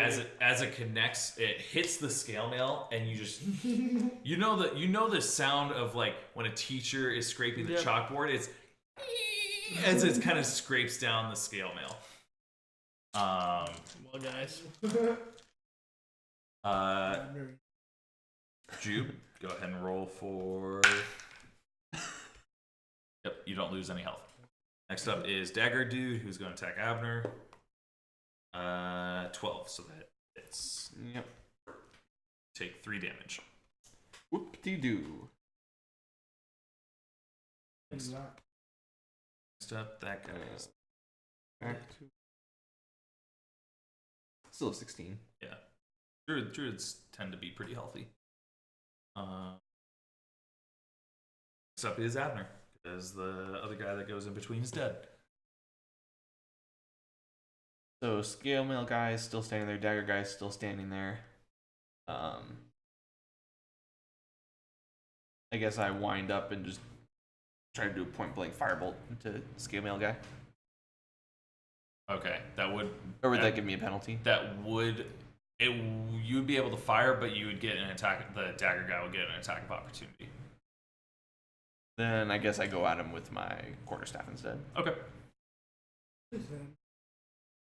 Here goes nothing. And is gonna be with my +1 dexterity. Yeah, just barely misses. He's not wearing any armor, but he's got a little bit of natural agility. He just, with one swing is 24 damage. Next up, it's the roll off. I was like, what the heck is that sound? It's alive. Doran gets to go. Doran is going to attack the scale mail guy. Doran's gonna kill him. Please. No, he's not. Not with the great axe. Because he doesn't get bonuses for it. Actually, wait, hold on. No, never mind. He does barely. He literally rolled exactly what he needed to. Gets a base attack bonus. Yeah, he's dead. Yeah. Unless he gets a 0. That's not possible. No. Yeah, he kills him. Nice. I will say, since he's the last. Oh wait, no, he's not the last fighter. Never mind. Still the dagger guy. So Doran is able to purely, when he takes the swing, it actually doesn't break. It doesn't pierce the scale mail, but where it impacts, the scales crack. And for those that are more medically inclined, they would know that it basically caused blunt force trauma that just basically put him barely over the edge, where he then drops to the ground and is gonna die from bleeding out. Dagger versus dagger. Alright, think about him. Next up is the beggar. Alright, beggar, do something. He stands up and runs to the door that is to the entrance to the street, but it's currently locked. He's going to attempt to just break through the door. He does not. Because he's a beggar and he's malnourished. He does not have high strength at all. Okay. I'm gonna take care of this guy real quick. Back to the top as of long the as order, it's as long as it's take care of him, not take care of him. No, I'm gonna take care of the dagger guy. Okay. Okay. And when Liz, I you're say up. take care of him, You take care. take care of him. Okay. Double attack. Okay. First attack. 14. With or without modifiers? Without modifiers. Hits. So, okay. Actually, it would have hit either way. Cool. Go ahead and roll for damage. Yeah. 4. The first one. Plus sneak attack because he's currently flanked by Abner. Yep. So roll a d6. Okay. 2. And what was that last roll? It was a One, 2. Was 2. The So roll you was a did. 2. So you've done 8 damage. How does he fall? Sick. Superman lunge.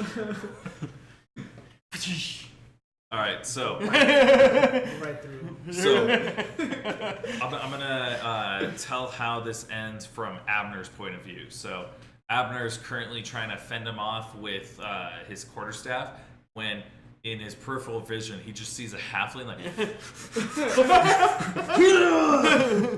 and so he like parries a blow as then he just sees a halfling like come in horizontally to the guy just, like knocks him down, and looking over he can see that both of Viz's daggers are just like plunged into the guy's heart, and he's like, I got you. Sounds about right. Shing! Wipe him off. With that said, initiative comes to a close. It's now free actions. The beggar is still panicking, trying to get that front door open, though. Are you still unconscious? Still unconscious. Yeah, he's bleeding out. Go ahead. Actually, go ahead and roll another d20. Oh gosh. Still not bleeding out anymore. Like you're bleeding out, but you don't lose more health. Do you want to heal or do you want me to heal? I got a potion. Um, I don't think I can For do it. reference, it's going to take more than one potion to heal the amount of damage okay. she's taken. You don't know. I'll go get the guy with minus the. 8. Healing potion can heal it up to 7. I think it's 1d6 plus 1. For healing potion. that was a D8. Thought it was like my. Oh yeah, that's right. It It was. just, Yeah, it was just assumed level 1 rather than. Yeah, you're right. It'd be It's just a incredibly d8, so difficult to. it's a 1 in 8 chance of healing, of making it where you just are unconscious. Yeah, it's kind Some of good difficult. odds. Does any healing stabilize, or do you need to bring him to 0? It stabilizes where he doesn't lose more health, but if he isn't brought to unconscious, it then takes longer for him to wake back up. Right. And if you bring him above 0, he'll wake up. You'll be kind of groggy / dazed from it, but you'll be awake. But I could go get the guy that's trying to run out the door real quick. Not like stab, but like just calm him down. I kind of. I guess I take my healing potion. Can I give Abner mine too? Sure. I hand you mine. Okay, so I go. Yeah, so I take the healing potions, and I'm basically tell you, make sure that.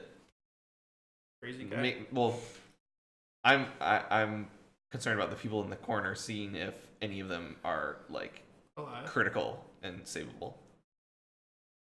Okay, I listen to you. Yeah. That's of my And then- stupid interaction with my dad. And then, and like as I'm walking over to heal you, I kind of shout to the beggar, "We're here to help." Roll diplomacy check. 18. This is probably either +1 or -1. -1. 17. Guy's like banging on the door, like, "Get me out! These are killers!" And he like, "Did you say that you were gonna rescue me?" Yeah, we'll open the door in a second. We're trying to help these people first. You get to kill everybody. He just kind of like slumps down to the ground next to the door, like almost in a fetal position, and just like mumbling to himself, like, "They killed everyone. They killed Tim. They killed Patrick. They killed everyone." Who cares about Pat? Just kidding. Heartless. Okay. I walk over to the bodies. Okay. Can I do a perception? Yeah. What would that be? Yeah, perception. Do a 12 plus perception, which is not necessarily great. It's a 5. 17.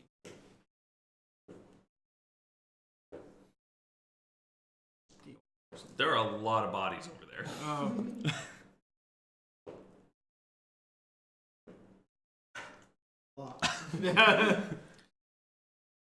What you see?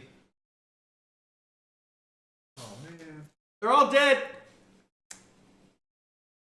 Somebody's gonna pay for this. I agree. So I go over with the healing potions, start carefully giving them to him. Roll a d8. Is there a counseling check? Can I go counsel the guy? 5. Alright, you heal 5 HP. You're no longer bleeding out, but you are still very much in pain and unconscious. -3. Then I guess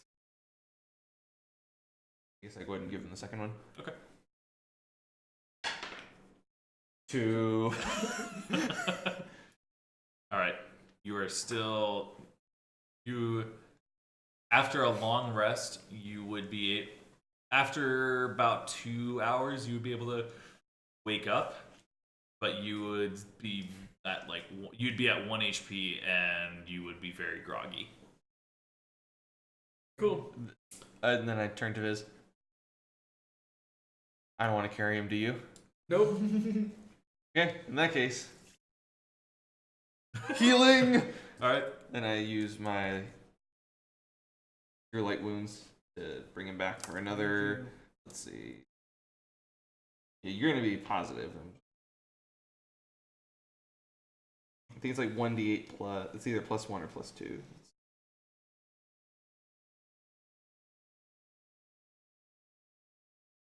Yeah, 1d8 plus 1 per level. Get healed 8. 6. No. 7. You're at -1. Wake up. There's some people. Oh. Oh. You see just piles. You just see corpses of the people that you were fighting. And I look over. I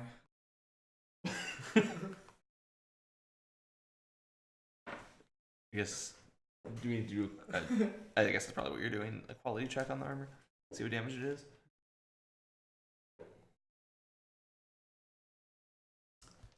Unfortunately, the last hit cracked multiple scales along the side where you could wear it, but it would only give you a +2 to your AC. It's what happens when you're in combat.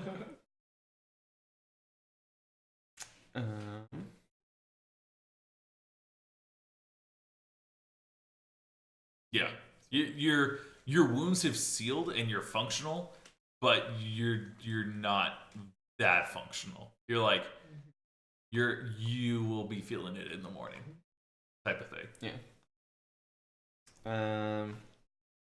So I want to go over to the beggar guy. Okay.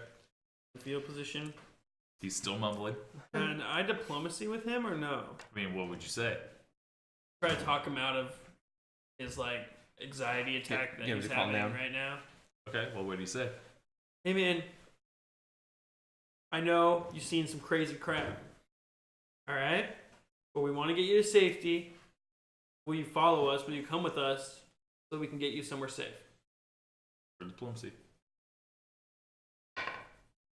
It's a 6. Plus my diplomacy check, right?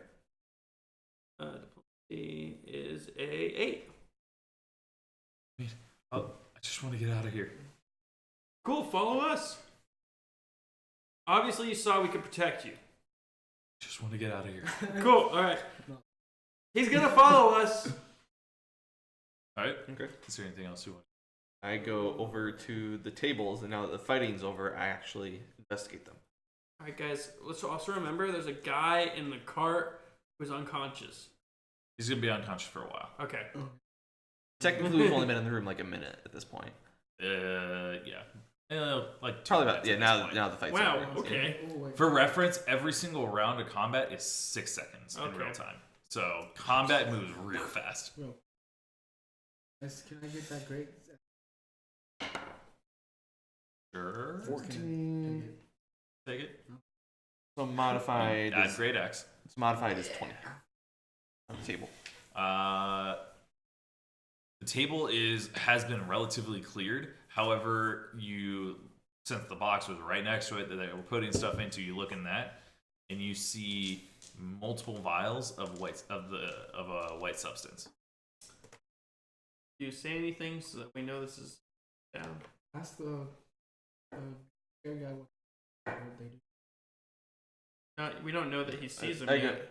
I go. Oh wait, no. I go. I'm just gonna invent a new phrase based off of Doran's stuff here. I think we found our smoking gun. And then I walk over. I see. And I have the guy with me. You know what these are? No, I just want to get out of here. Yeah, he's in a place of PTSD, some traumas. To be fair, for a good while, he just had all of the people he was staying next to stabbed and killed. Yep. And then he was about to be until you guys. My broke in. psychological expert is saying we're not gonna get crap out of this guy, so I'm gonna take him over to our cart and get him some water. You don't know And any of that. I'm gonna take him to get some water. Most of you didn't know that I understand this stuff. All right. So I take him over to the cart. I get him some water. As soon as you get Dang it. outside, yeah, the guy bolts. I'll try to tackle him. Roll for grapple. My strength is terrible, but I'm gonna try to tackle him. Yeah, no, you like dive to try to catch him, and he is gone. You guys like, should stop you're me. like, You guys should stop me. you're like, I did not realize a beggar could move that quick. But yeah, no, this guy is gone. Is he gone? Or can I As a grappling hook? halfling, you wouldn't be able to catch up to him. Well, grappling hook him. Go ahead and roll for it. It's a really hard shot. Yeah. You throw the grappling hook, and it just doesn't. It doesn't connect with anything. Guys, he's gone. Hopefully, you can stay safe then. Feel perception to see.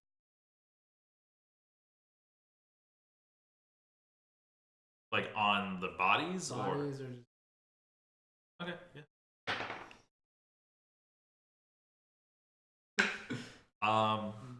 Right now you're still kind of dazed. You're feeling the low from having come out of a rage, or you're just kind of like you're just basically like, man, I need to sit down type.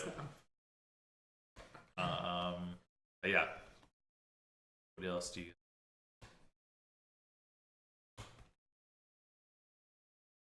I have a feeling that we need to make an example of guys. We need to find some way to make it public what they're doing. Wondering, I don't want to disrespect these bodies, but we need to find.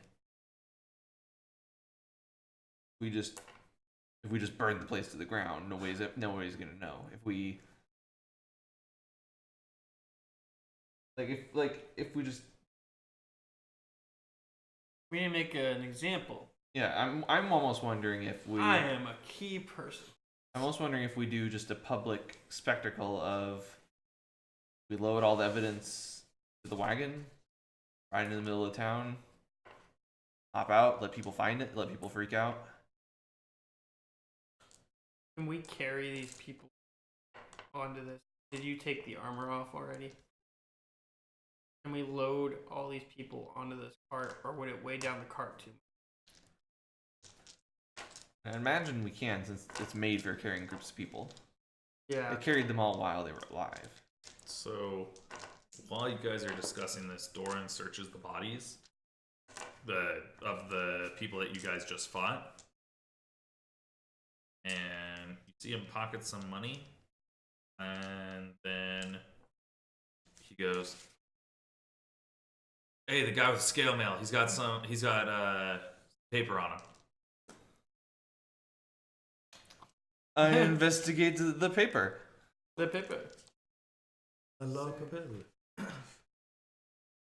You find orders that say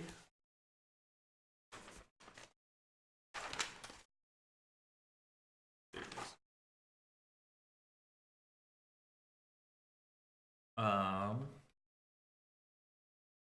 That says go dark, there are too many eyes right now. Await further orders. And it's signed by the sheriff. Oh, okay. We need that. We need to post that. We need to take that places. Problem is they've invented the Xerox machine yet. So we need to find some way. We need to find. We take The it question- to the Lord. We could take it to the Duke. The question is, Is Is he in on it? Yeah. if so, how do Wasn't we he the handle that one- without dying? I like knowing this. He said that there were people stealing stuff in the warehouse and we figure it out. As in, he wanted people to stop taking from his operation if he's in on it. So, There are more than just the Duke that you can also speak to. yeah, there's the advisor. But I feel like both of them kind of have equal chances of being in on it. As the GM, since it's been a few weeks, there is another person. I mean, we could try to find. What's that person that you talked to in the? Well, Oh, the I guess we can go back to. Can we go? We can. So we pack. How much you want us to pay? I figure we pack up, the bodies so they can be respectively dealt with. The beggars. All right, at Chip. least. what? Get on packing some stuff up. And then we end up Practically dead. packing up the boxes where it's not readily apparent. Just looking at the boxes what they are, and we tuck the note into one of the boxes, and then I think we just go back to that like medical area that we visited. Oh, by the way, do I know that we're not supposed to go back there? Oh, only he does, huh? Okay. For the sake of story, Thorin catches you guys up on the fact that he saw someone. He doesn't know who it was, but he said that to meet again, to talk to the doctor, and that's all I know. The doctor. Magic ghosty thing. Dad. Drugs. Brother. Good thought process. Go back to the doctor. Yeah, so I guess we We have a prisoner too. do our best to make it not look like we're parading a pile of corpses. So we attempt, I mean, the wagon is undamaged. we do our best to discreetly transport it to Like the that tarps area. and stuff are still there. You can cover using that. Yeah. Okay, so I guess we figure we're kind of in over Yeah. our heads for trying to expose this. So, you guys good with handing it over to the order that tipped us off in the first place as to being an issue? Yep. Let- I think it's Let them uncover everything and bring it to light. Wasn't there a box? Mhm. Was it? Yeah, It was more of the drugs, right, that they were packing up. yeah. We'll just take that. There's a few shattered vials in there now. So yeah, so I mean, he was carrying it like this. You guys jumped out. He's like, ah! Kind of tossed it to the side and pulled out his dagger. So it's mostly broken. If there was fragile stickers in this universe, it would have multiple fragile stickers on it. with this side up pointing downwards. So yeah, I guess we pack everything up. There we pack up the evidence and the bodies, discreetly hide it, and then head to the. It's not a doctor's. It's not a hospital, but the makeshift It's hidden it's like a medical ward. trauma center that's Yeah. made to not look like one. Yeah. Let's go. Like resistance base. All right, so take the wagon there, and you've been here multiple times. You know where it is. So you get there, and you knock on the door. It opens, and it's another person. Does every light have? I don't. All right. Door opens. Come in. Walk in. You all follow. Yeah. Shuts the door. And the wagon is currently just sitting out there.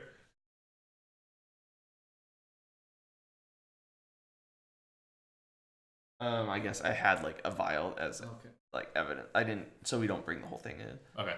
I There's a go. bunch of people. I go. That cart outside should have everything you need. And then I kind of pull out the vial. Should have everything you need to bring this injustice to light. You hand him the paper. Yeah, I guess I would have the vial with the Okay. sheet of paper. He takes it and looks at it. And this is a different guy. He has a hood, but doesn't look like the person that you've seen before. I figure they're all similar resistance type people. He's looking at it. This is good. This is good. Rolls it up. I'll make sure this gets to the proper people. You wait here. Someone you know will meet you, and we'll discuss further actions. And stuff. I will take care of that. There's one guy that's still. It'll make it an excellent. It will be then an excellent interrogation. Thank you for bringing this to us. Now, you can get some rest. I gotta take care of this stuff now. Let us do our job. So he unlocks it. Someone else comes up to basically lock it behind him. He unlocks it, goes out, jumps into the cart, and the cart he just Goes with to like the cart. back or something. He leaves the place entirely. They shut it, lock it again. I'm assuming at this point you guys will take a rest to reflect yourselves. I'm that type of stuff. all about that. Right? Yeah. It's not going to be a long rest, Fine. but it's just kind of like 5 minutes. Oh. Oh, never mind. I don't want to Never rest. mind, That's stupid. wait. Well, it's like you guys are just there waiting. Can I Unless you sharpen? guys want to do something, the guy's like, wait here, someone will come and give you. Can I sharpen my knives and stuff? It doesn't do anything in terms of Okay. game wise, but yeah, I think I can meditate to restore my spell slots. it takes an hour. 45. It's an hour of meditation. Well, then maybe when they show up, I'm just like, just I don't do anything. I just sit there and start stabbing the And ground. and with it, it's if I remember correctly, it was meditate to change what the spells are. You have to do a long rest to regain the slots. Oh, then I have no idea what to do. Okay. You can double check, but either way, We're just kind of waiting and yeah. catching our breath. Either way, eventually the doctor comes to you that you've met before, and talks to Ju, saying, "You have a visitor. You should get your friends. They all want to talk, or you all want to be here." I just go, we have a visitor. Hello, visitors. Where's it at?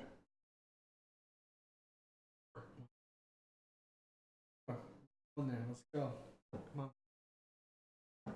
So yeah, just looked it up. A druid must spend 1 hour each day in a trance-like meditation on the mysteries of nature to regain their daily allotment of spells. Okay. Yeah. Fair enough.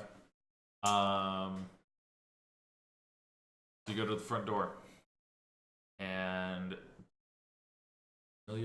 familiar person standing there that you have spoken to, that you have seen.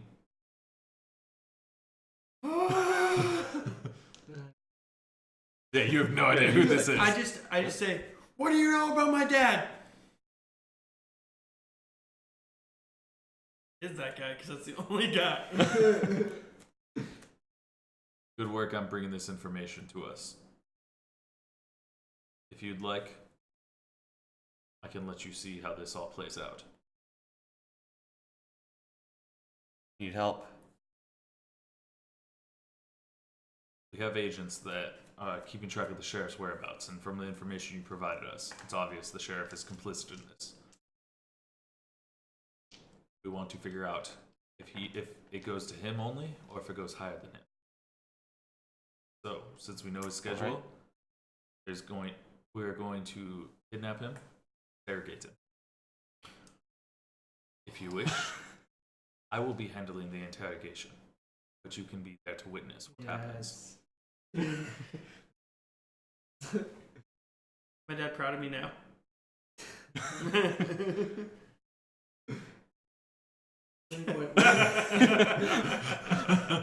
When and where we'll be there. That was awesome.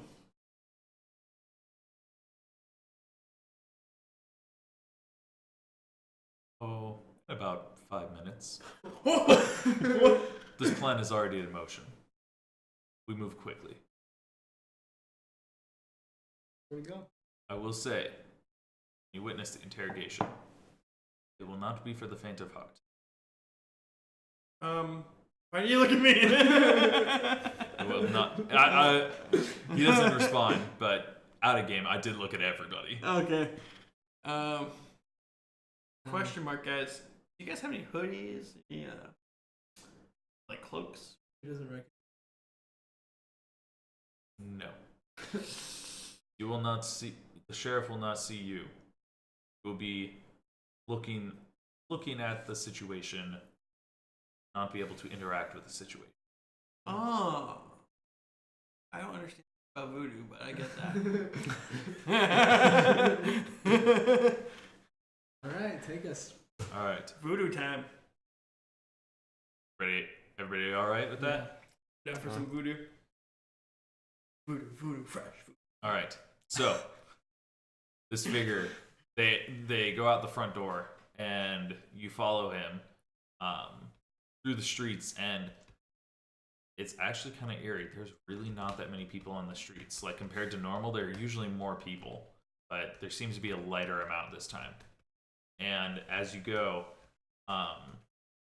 to the upper residential quarter, which is more where the rich people are, and he leads you to a building and opens the door and into here.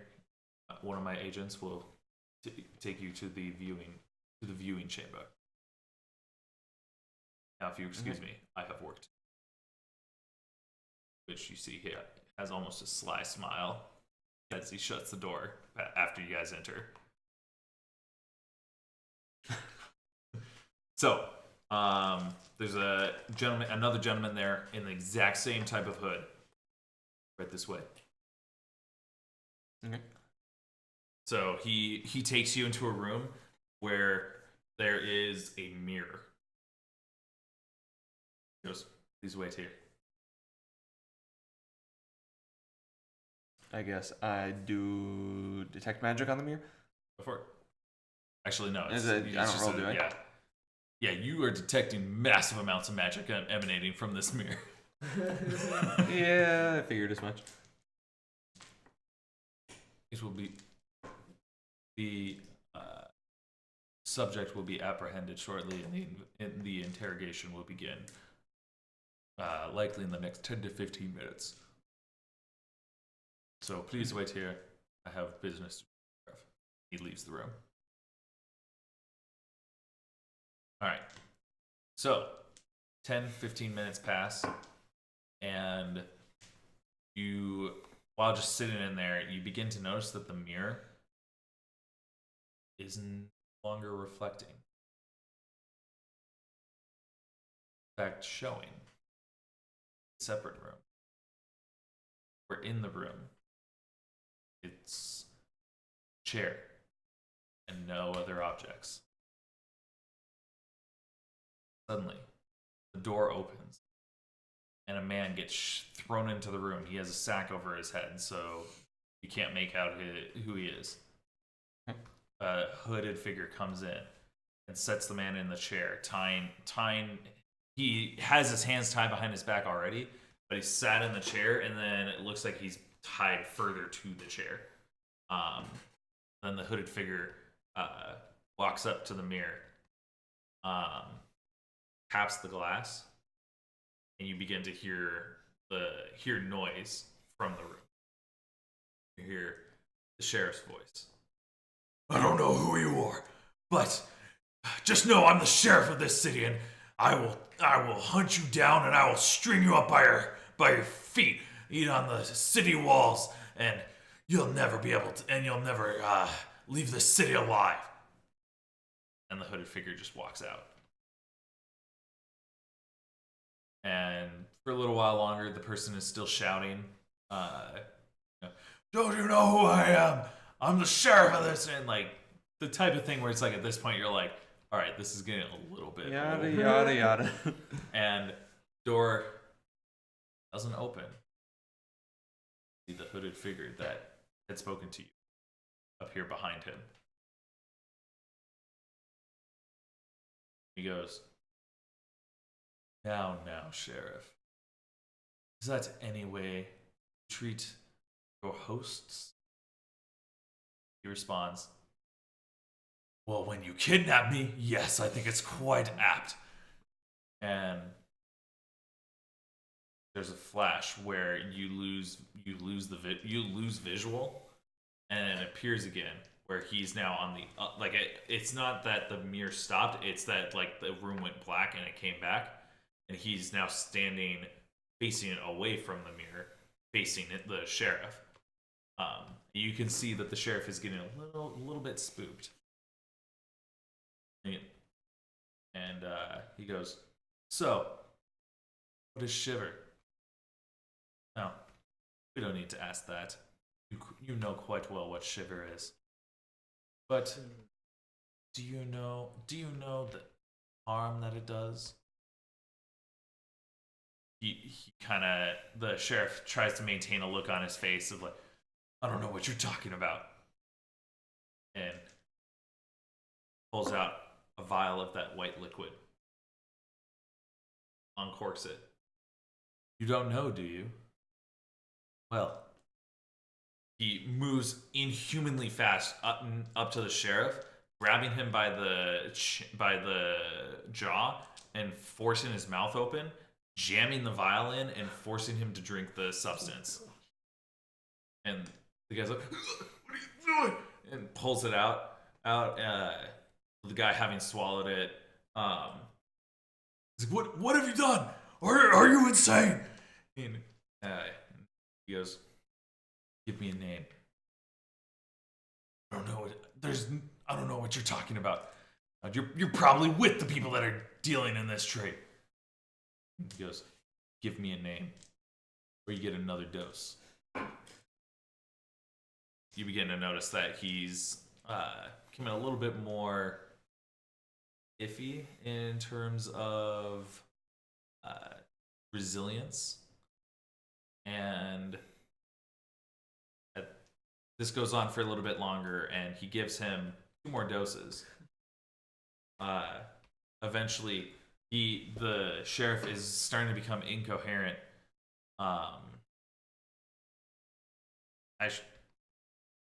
But seemingly, well, go ahead and roll a knowledge nature check.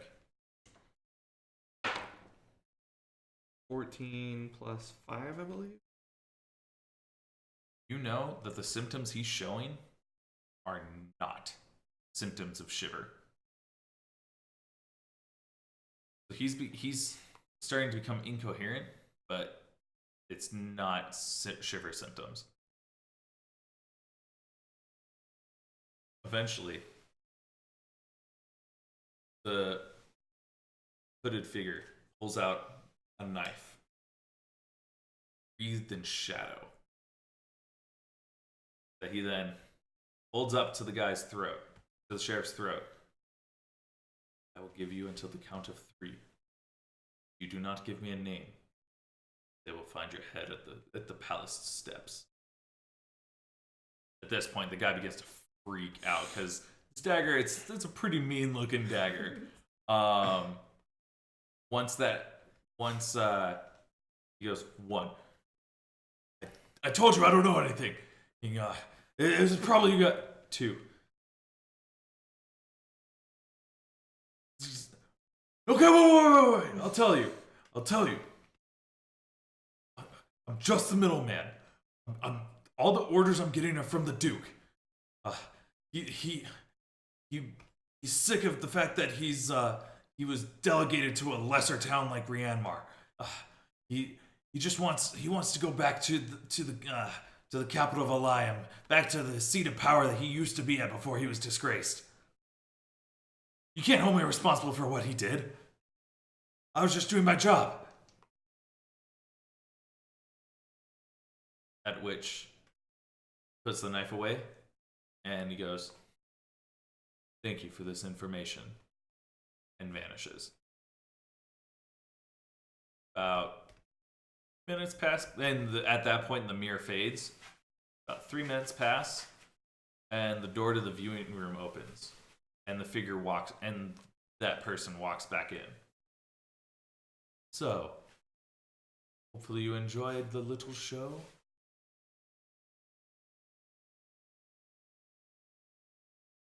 With the Duke implicated, I believe the only course, since you assisted in much of this, I figure it is only fair for you to know what our plans are.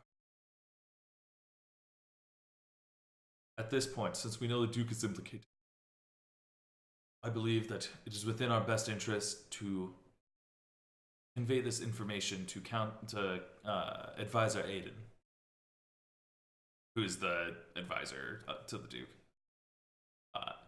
He reports directly to the Council of Eliam, and he would be able to deal with the legal matters as well as arrest the Duke immediately, which is the more important. Do you have a plan B in case? Shadow always has plans.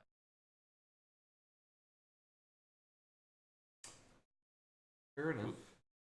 We'll keep eyes and ears on this councilman, on this advisor. If he begins to make a move, we have contingency plans.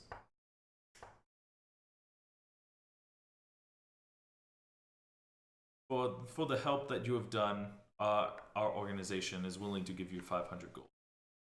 Sure. Each. You're a funny one. Like my dad. In fact, not at all. 500 gold for the work that you've done. Like my dad. All right.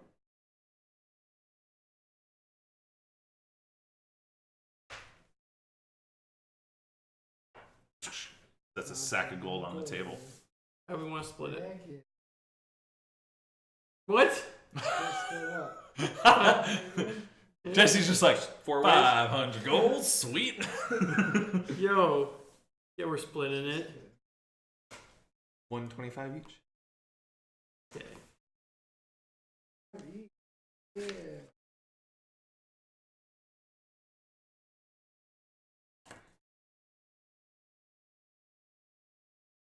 Dorn's halfway to paying the rest of that axe when he picks it up.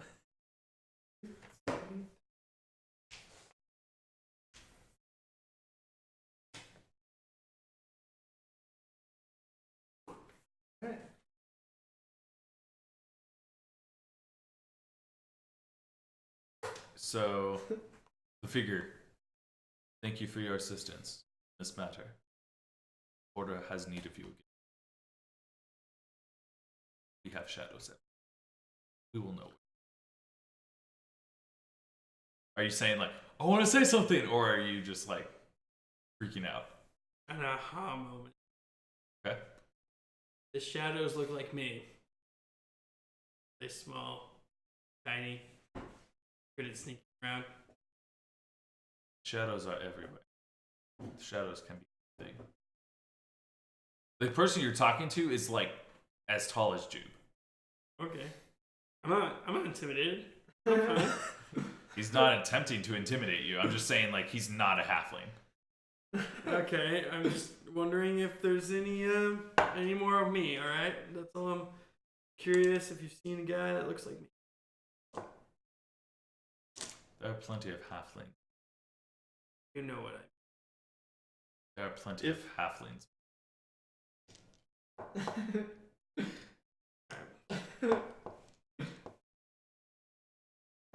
It appears that there's some history here, so I'm guessing you kind of have a general idea of what you might be dealing with. But A headache is what I'm dealing with.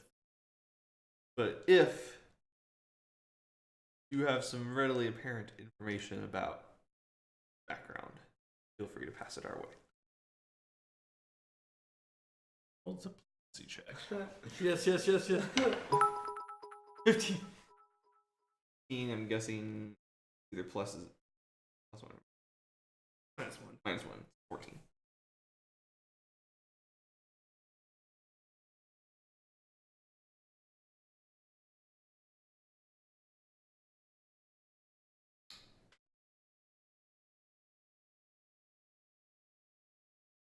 Since I don't remember what your character's actual full name is, This plan. it says your full name, not just your first name, first and last name. It is. You had one. You have one Make now. up what your family name is. He says Biz- your full name, like a name that you Okay. don't tell people normally. Biz Pillion. In garment. Proudfoot. No. In garments. Okay. You get his pillion and garment.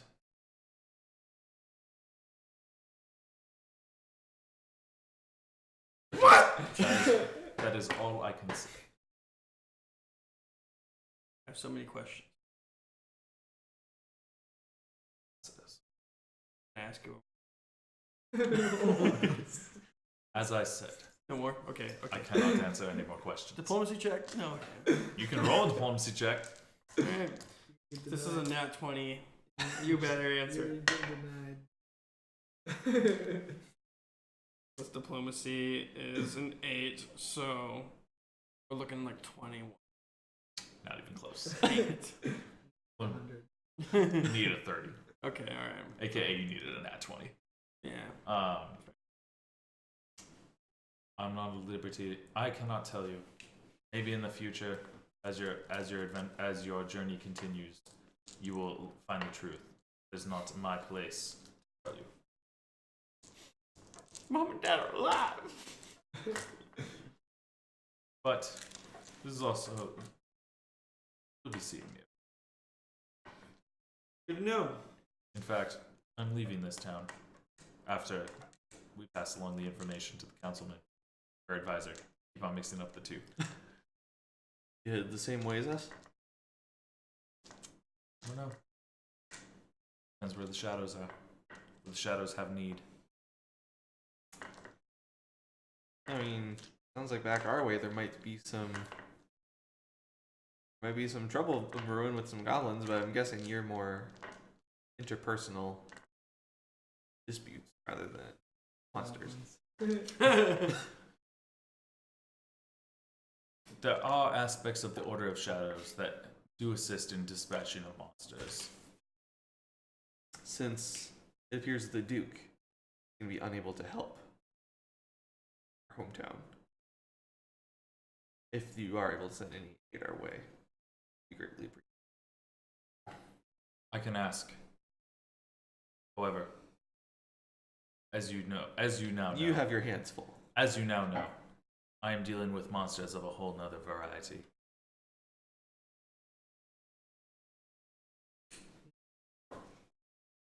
Right then. So with that, As we alluded to, we have our home front to go take care of. I wish you luck. Tell Lord Aemon, Order of Shadows says hello.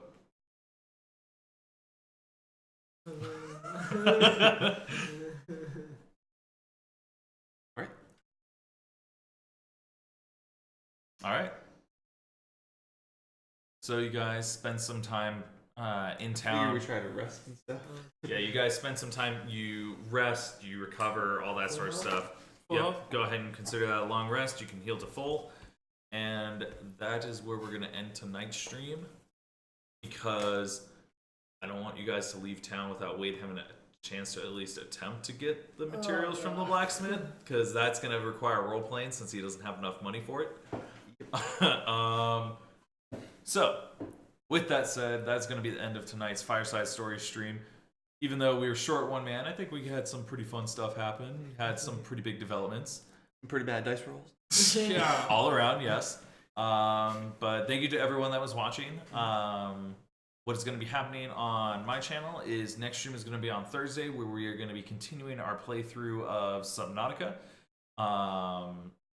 Then on Saturday, we will be playing Kingdom Come Deliverance, and that one I'm not budging on because I haven't played it for a week, and I'm really anxious to play it again. With that said, let's go ahead and go around the table for any other shoutouts, starting with the other streamer currently. All right. So yeah, over at twitch.tv/Refractal Studios, this Thursday we'll be basing a whole bunch of miniatures. All your base will belong to us. We're gonna be doing the urban bases that we've been doing. So if you guys are interested in how that works, and then on Sunday we'll be going through the starter missions for Infinity. So if you want to see how the game is played, that's a good way to get in. I'll be playing with one person that isn't here tonight. Hopefully he'll be feeling better by then. If not, we can always push it back a week. But yeah, and then next week we'll be here doing this. Yep. So See what's happening back in the little village of Hanlem. If you guys don't get somehow lost on the way. Either you guys have any shout outs you want to say, or Hi, Mom. Yeah, I won't be here. That's true. I did forget about that. fair enough. Yeah, so Okay. I'll be in the Dominican Republic helping out some people. So Awesome. That's true. So because of that, we'll probably delay Fireside Stories for a week, okay. which will give Wade time to think about how he's going to try to justify paying half price for something that he ordered, custom made. Correct. All right. Cool. Other than that, no, nothing for me. Cool. All right. So I will do. Yeah, unfortunately, catching just the end of it. I'm going to spend though a little bit of time hanging out, chatting with people. It'll be about 3-minute break, aka let me get some water since I forgot to grab one before we started and I'm thirsty. But yeah, so let's start a break, and yeah, I'll see you guys in about 3 to 4 minutes.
right, everyone.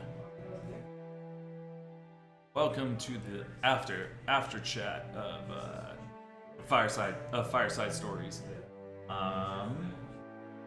Yeah. So tonight's session I think went pretty well. We had some fun stuff, and real quick, I'll just read through.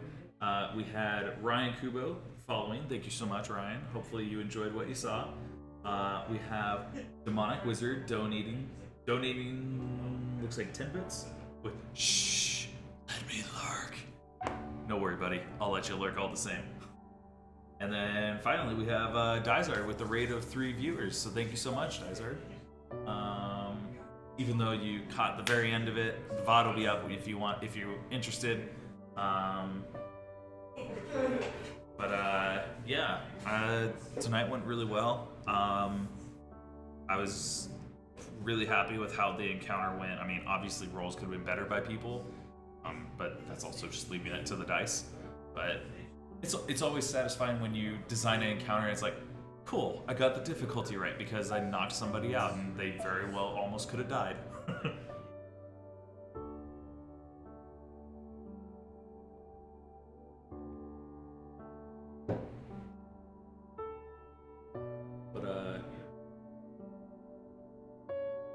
Yeah, if you guys have any questions, either about the universe that I have created, all that sort of stuff, feel free to ask in the chat. Feel free to ask.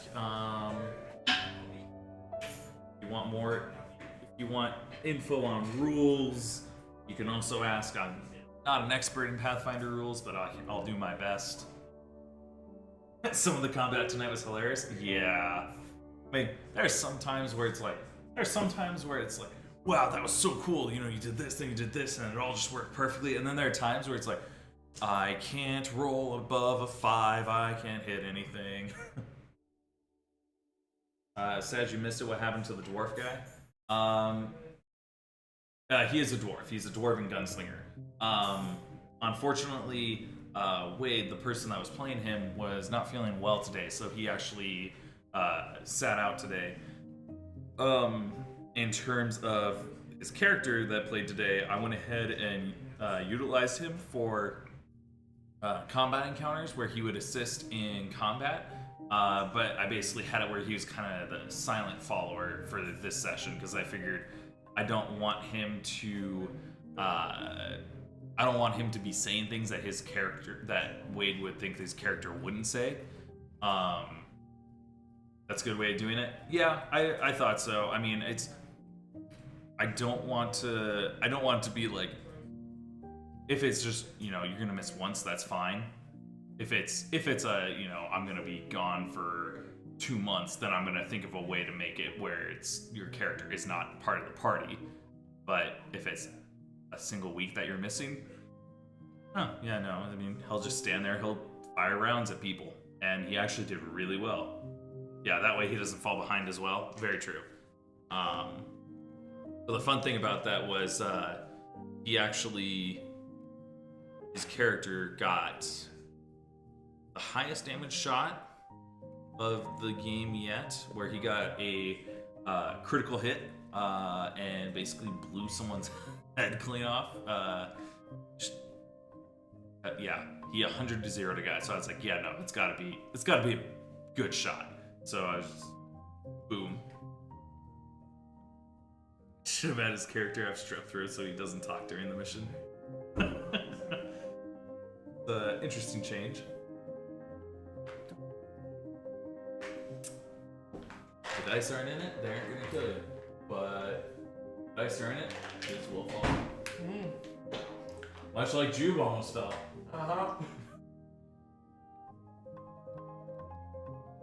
He'll get strep throat when he's not there.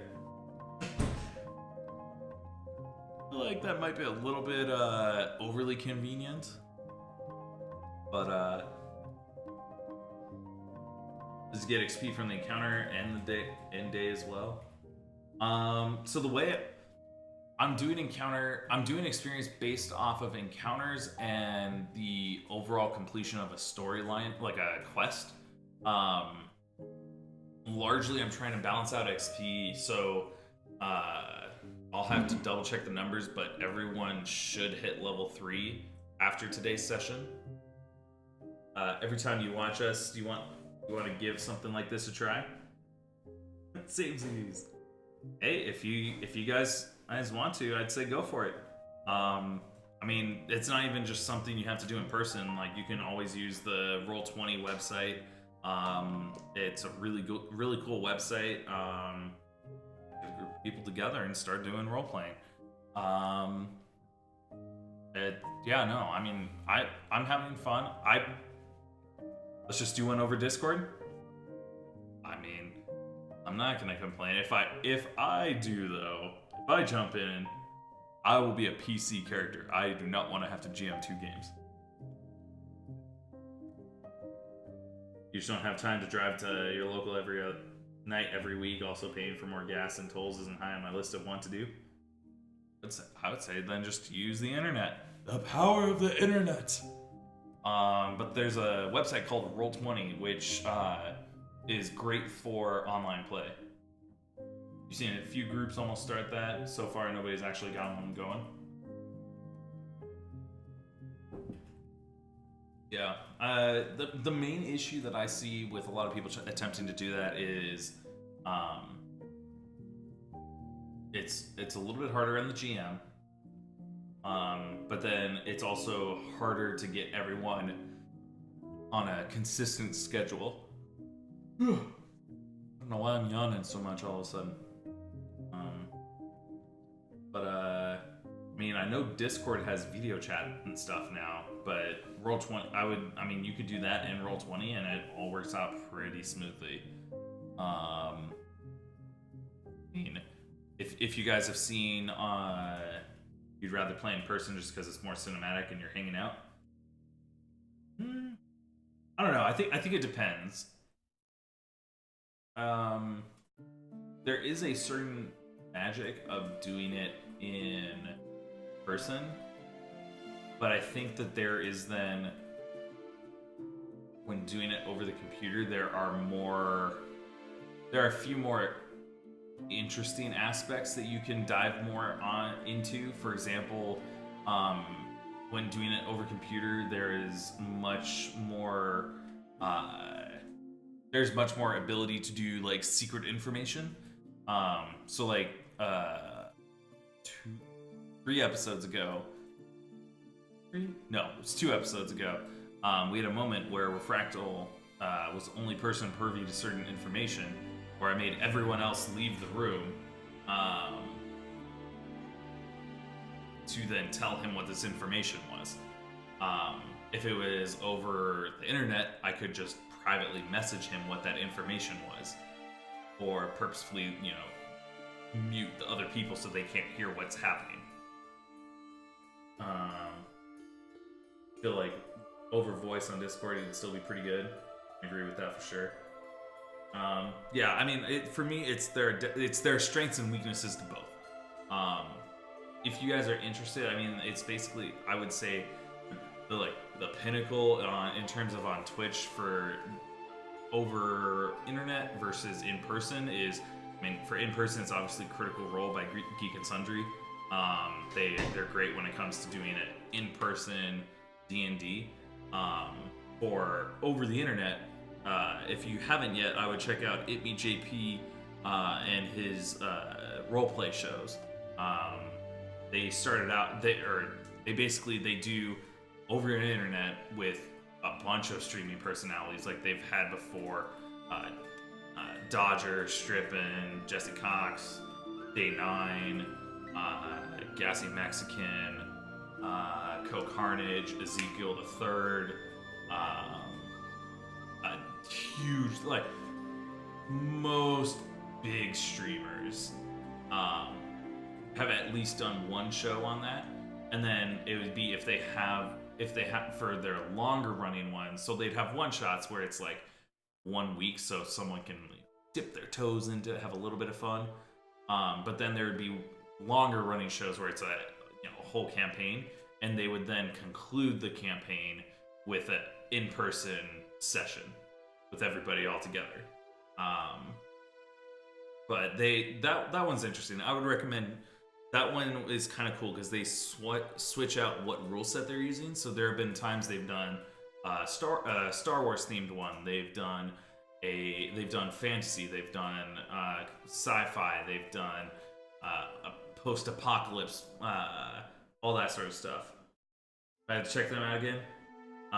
It's ITME-JP, so ITME-JP. And the show itself is called Roleplay, but instead of it being roll as in ROLE, it's roll as in rolling the dice. So ROLL play. But yeah, that was really my first exposure to role playing. That shows that he's been doing that for a long time, but it's nice because they have different settings for it. So it's not like he started streaming that 8 years ago. I have 576 episodes to get caught up on. It's like, no, they did this season where it's like 100 episodes in this universe, then in this world, and then they moved on to a different rule set where it's a completely different world. So you can kind of like find one that fits a theme you like and just hop into it. Like for a while, they did have one that was centered in the Warhammer 40k universe. Unfortunately, that one ran short because one of the main people was Total Biscuit, and it was right when he got diagnosed with cancer. So unfortunately,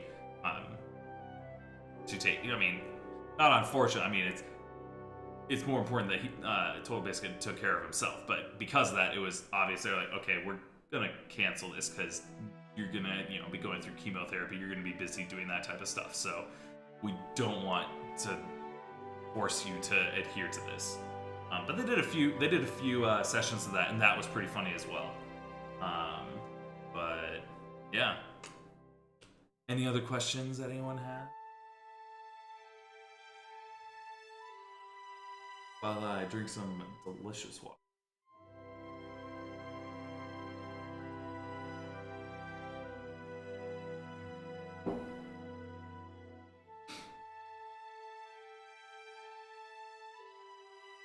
But if there aren't any other questions, we'll probably end the stream there. I had a ton of fun tonight, even though the session itself we kind of had run short. But we got a lot of stuff done. I'm really happy. So as I said, on Thursday we're gonna be playing. How many more sessions do I envision this campaign involving? Ooh, that's a good question. I can see this campaign running.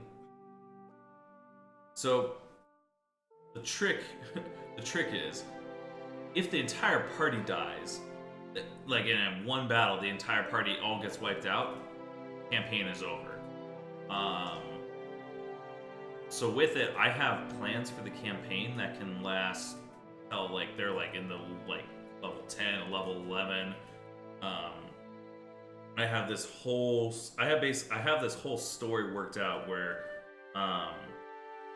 there'll be little tidbits of information that will allude to it, and as time goes on, more and more will be revealed until, rather than it being in a small village that they're fighting in, it will be, nations at war with each other, that type of stuff.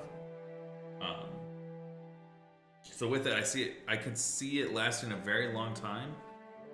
One of the main issues is that, personally, right now, it's a lot of work to keep everything going, and more behind the scenes.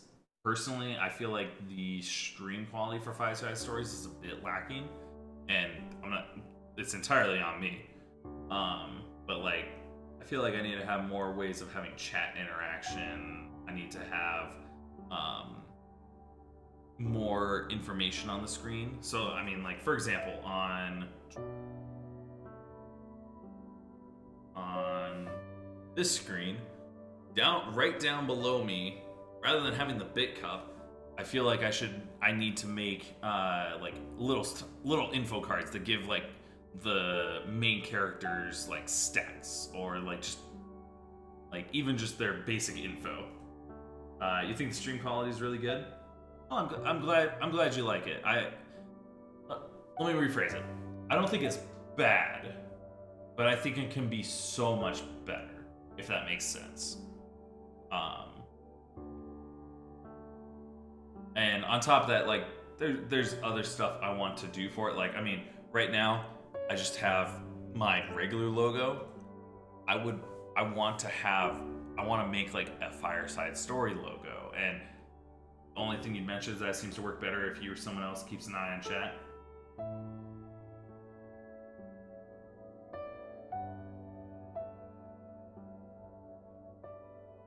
Quicker responses help with connecting to the audience. Yeah, I think the main issue is that I don't want to break too much with the chat. I mean, like, if I'm in the middle of role-playing an event with the party, I then don't want to be like, oh yeah, that's a funny one, Evan. All right, back to this serious discussion.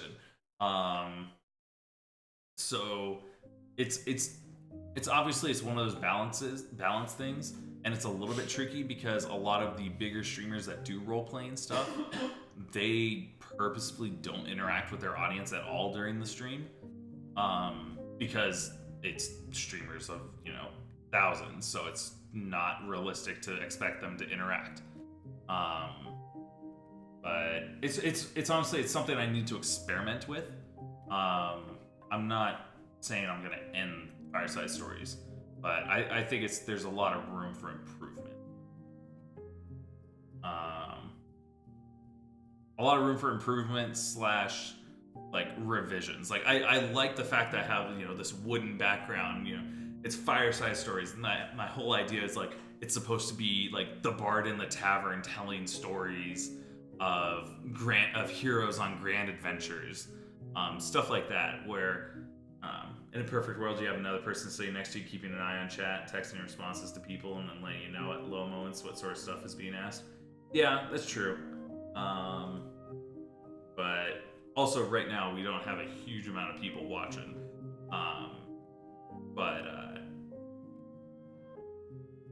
Yeah, it would help if I had one more person that was like, you know, tech and watching chat. But unless you have a spare friend sitting around, let me check the closet now. But that's more just me as a streamer wanting to find ways to improve. I'm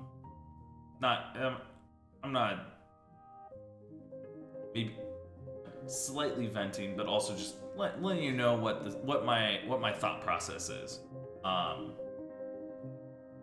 Just a thought for me to juggle around. I get you. But yeah, I'm in. Back to the original question of how long do I envision the campaign going? There are 3 arcs that I currently envision happening, and I can't really say any spoilers because Refractal is on his computer right over there, so I don't want to say spoiler. And also I want it to be a surprise for you guys too. I got some cool stuff planned. But I see at least 3 arcs that will go from here. Each one at least being around about 3 levels of each level though takes longer and longer to get to. So for example, probably getting into level 3 a little bit too soon. I'll have to look at experience numbers, but for level 3 to level 4, it's much harder than level 2 to level 3. Yeah, no spoilers. No worries. I want it to be as much of a surprise for the party as it is for you guys, where right now the only people that know my plot twist is I have a few people outside, like that I personally know outside of the stream that I bounce ideas off of, just to make sure it's not like, this sounds really cool in my head, and then when I tell it to somebody, they're like, most cliche, dumbest thing I've ever heard. Really just wondering if this was a small campaign just to test the waters, or if it was set up to be a long campaign if the interest was maintained. Yeah, the way, again, I'm not saying any spoilers, but the way I have it set up is that each act will have somewhat a natural breakpoint. Like it's one of those, almost like a season finale, where it's, if the show ends here, it was good. If the show continues, there are still some unanswered questions that can still be discovered. Yeah, there's a lot. I initially was planning it as I want to do a long form campaign, because I've done a few one shot type stuff with friends and I had fun. But ideally, what I want to do with this is, as time goes on and as we get bigger, I want to invite guest streamers on from the Broadcast Phoenix, our streaming community, where they can come in for an episode or two as here's an example. It's nothing. I'm making it up as I go right now, so it's not a spoiler for anything I have planned. Dre the Taco grabs popcorn. Exactly, yeah. The potential to wrap up early if I need to, but ability to go on if needed. Or for example, if I'm like, all right, we finished this arc, we're gonna take a month break and do other stuff, and then we're gonna jump back into it. Just as as a GM, I need to relax. Because right now,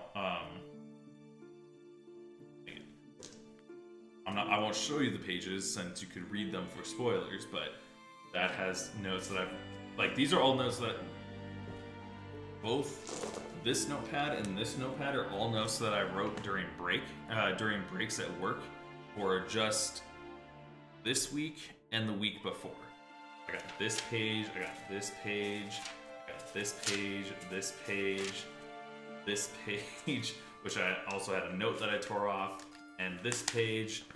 And then for this one, I have full-on notes for 1, 2, 3, 4 pages. So, and that was just for 2 weeks. So and that's just for the notes of running the session. Let alone having to do research to make sure that the encounters that I design aren't too hard or too easy. And so there's a lot of behind the scene work. And honestly, part of I knew it was hard, but it's definitely a little harder than I initially anticipated. I'm still enjoying it, but I am more interested in the overarching tapestry of the story. I've thought about this once or twice. Just a little bit, Evan. But yeah, there's a lot of little intricate things that have to be thought of, and a lot of this is also thinking of stuff on the fly. And both of these sheets are just for prep work. I have a whole nother sheet that's for during the session combat information, where it's what's their HP, what are the enemy's HPs at, what are their initiative, how much damage do their weapons do, all that sort of stuff. How good is their armor? Yeah, I'm really enjoying it. I'm planning on doing, I think right now my plan is we're going to do it in arcs, where then we will take a break in between arcs. To give me extra time to really flesh out the arc. But then to also have some time to just be like, all right, brain, turn off for a bit. But I'm glad you're enjoying it, Evan. I'm enjoying putting it together. As time goes on, I'm gonna get better as a GM. The story's gonna unfold more, where I think there's gonna be some nice elements. There are even elements I've introduced that the party hasn't even caught on yet, and I'm excited for when they realize it. But yeah, with that said, I think I'm gonna end the stream there. So, let's see. I missed any questions. Let me just double check.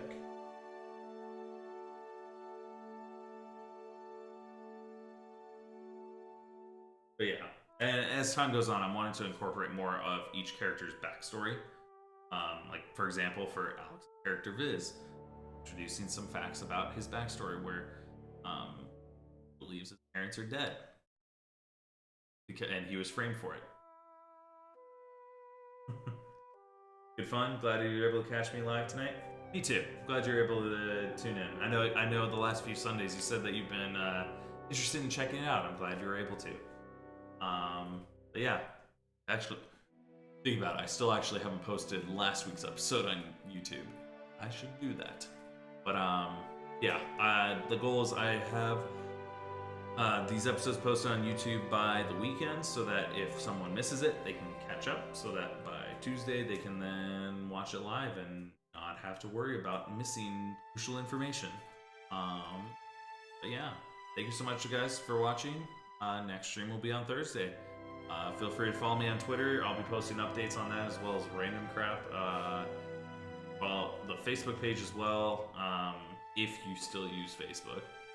I mean, let's be honest, it's a lot of old people / relatives.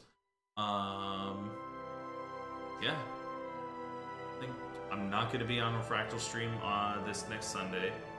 YouTube is just Jackhammer AZ.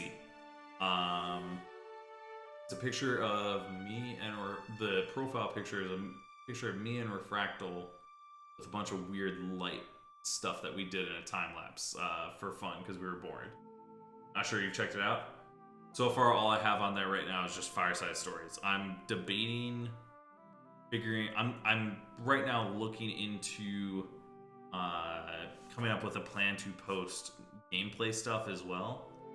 But when I do the gameplay stuff, I'm thinking I'm just gonna break it into like, I know Carnage, for example, does it where he breaks his gameplay stuff into just 30-minute segments from the stream itself, so that it is a little awkward, but it's also bite-sized where it's not like, oh great, I have a 4-hour stream to watch through before I get caught up. But I'm thinking I want to do that for story-driven games, because there's a lot, like, I enjoy playing story-driven games, and unfortunately since they're story-driven, if you miss a stream, it kind of messes it up. I think you missed one of the Fireside stories, so you'll go back through and make sure you watch them all. Cool. I do know we have had a few audio issues with last week and the week before. Hopefully the audio issues were good for this one. I'll have to watch through the VOD of it to make sure. But yeah, thanks so much for checking us out, and we'll see you guys next time. And I will just see. We will throw a host out to somebody. So again, thank you everybody for watching. I'll see you guys next time.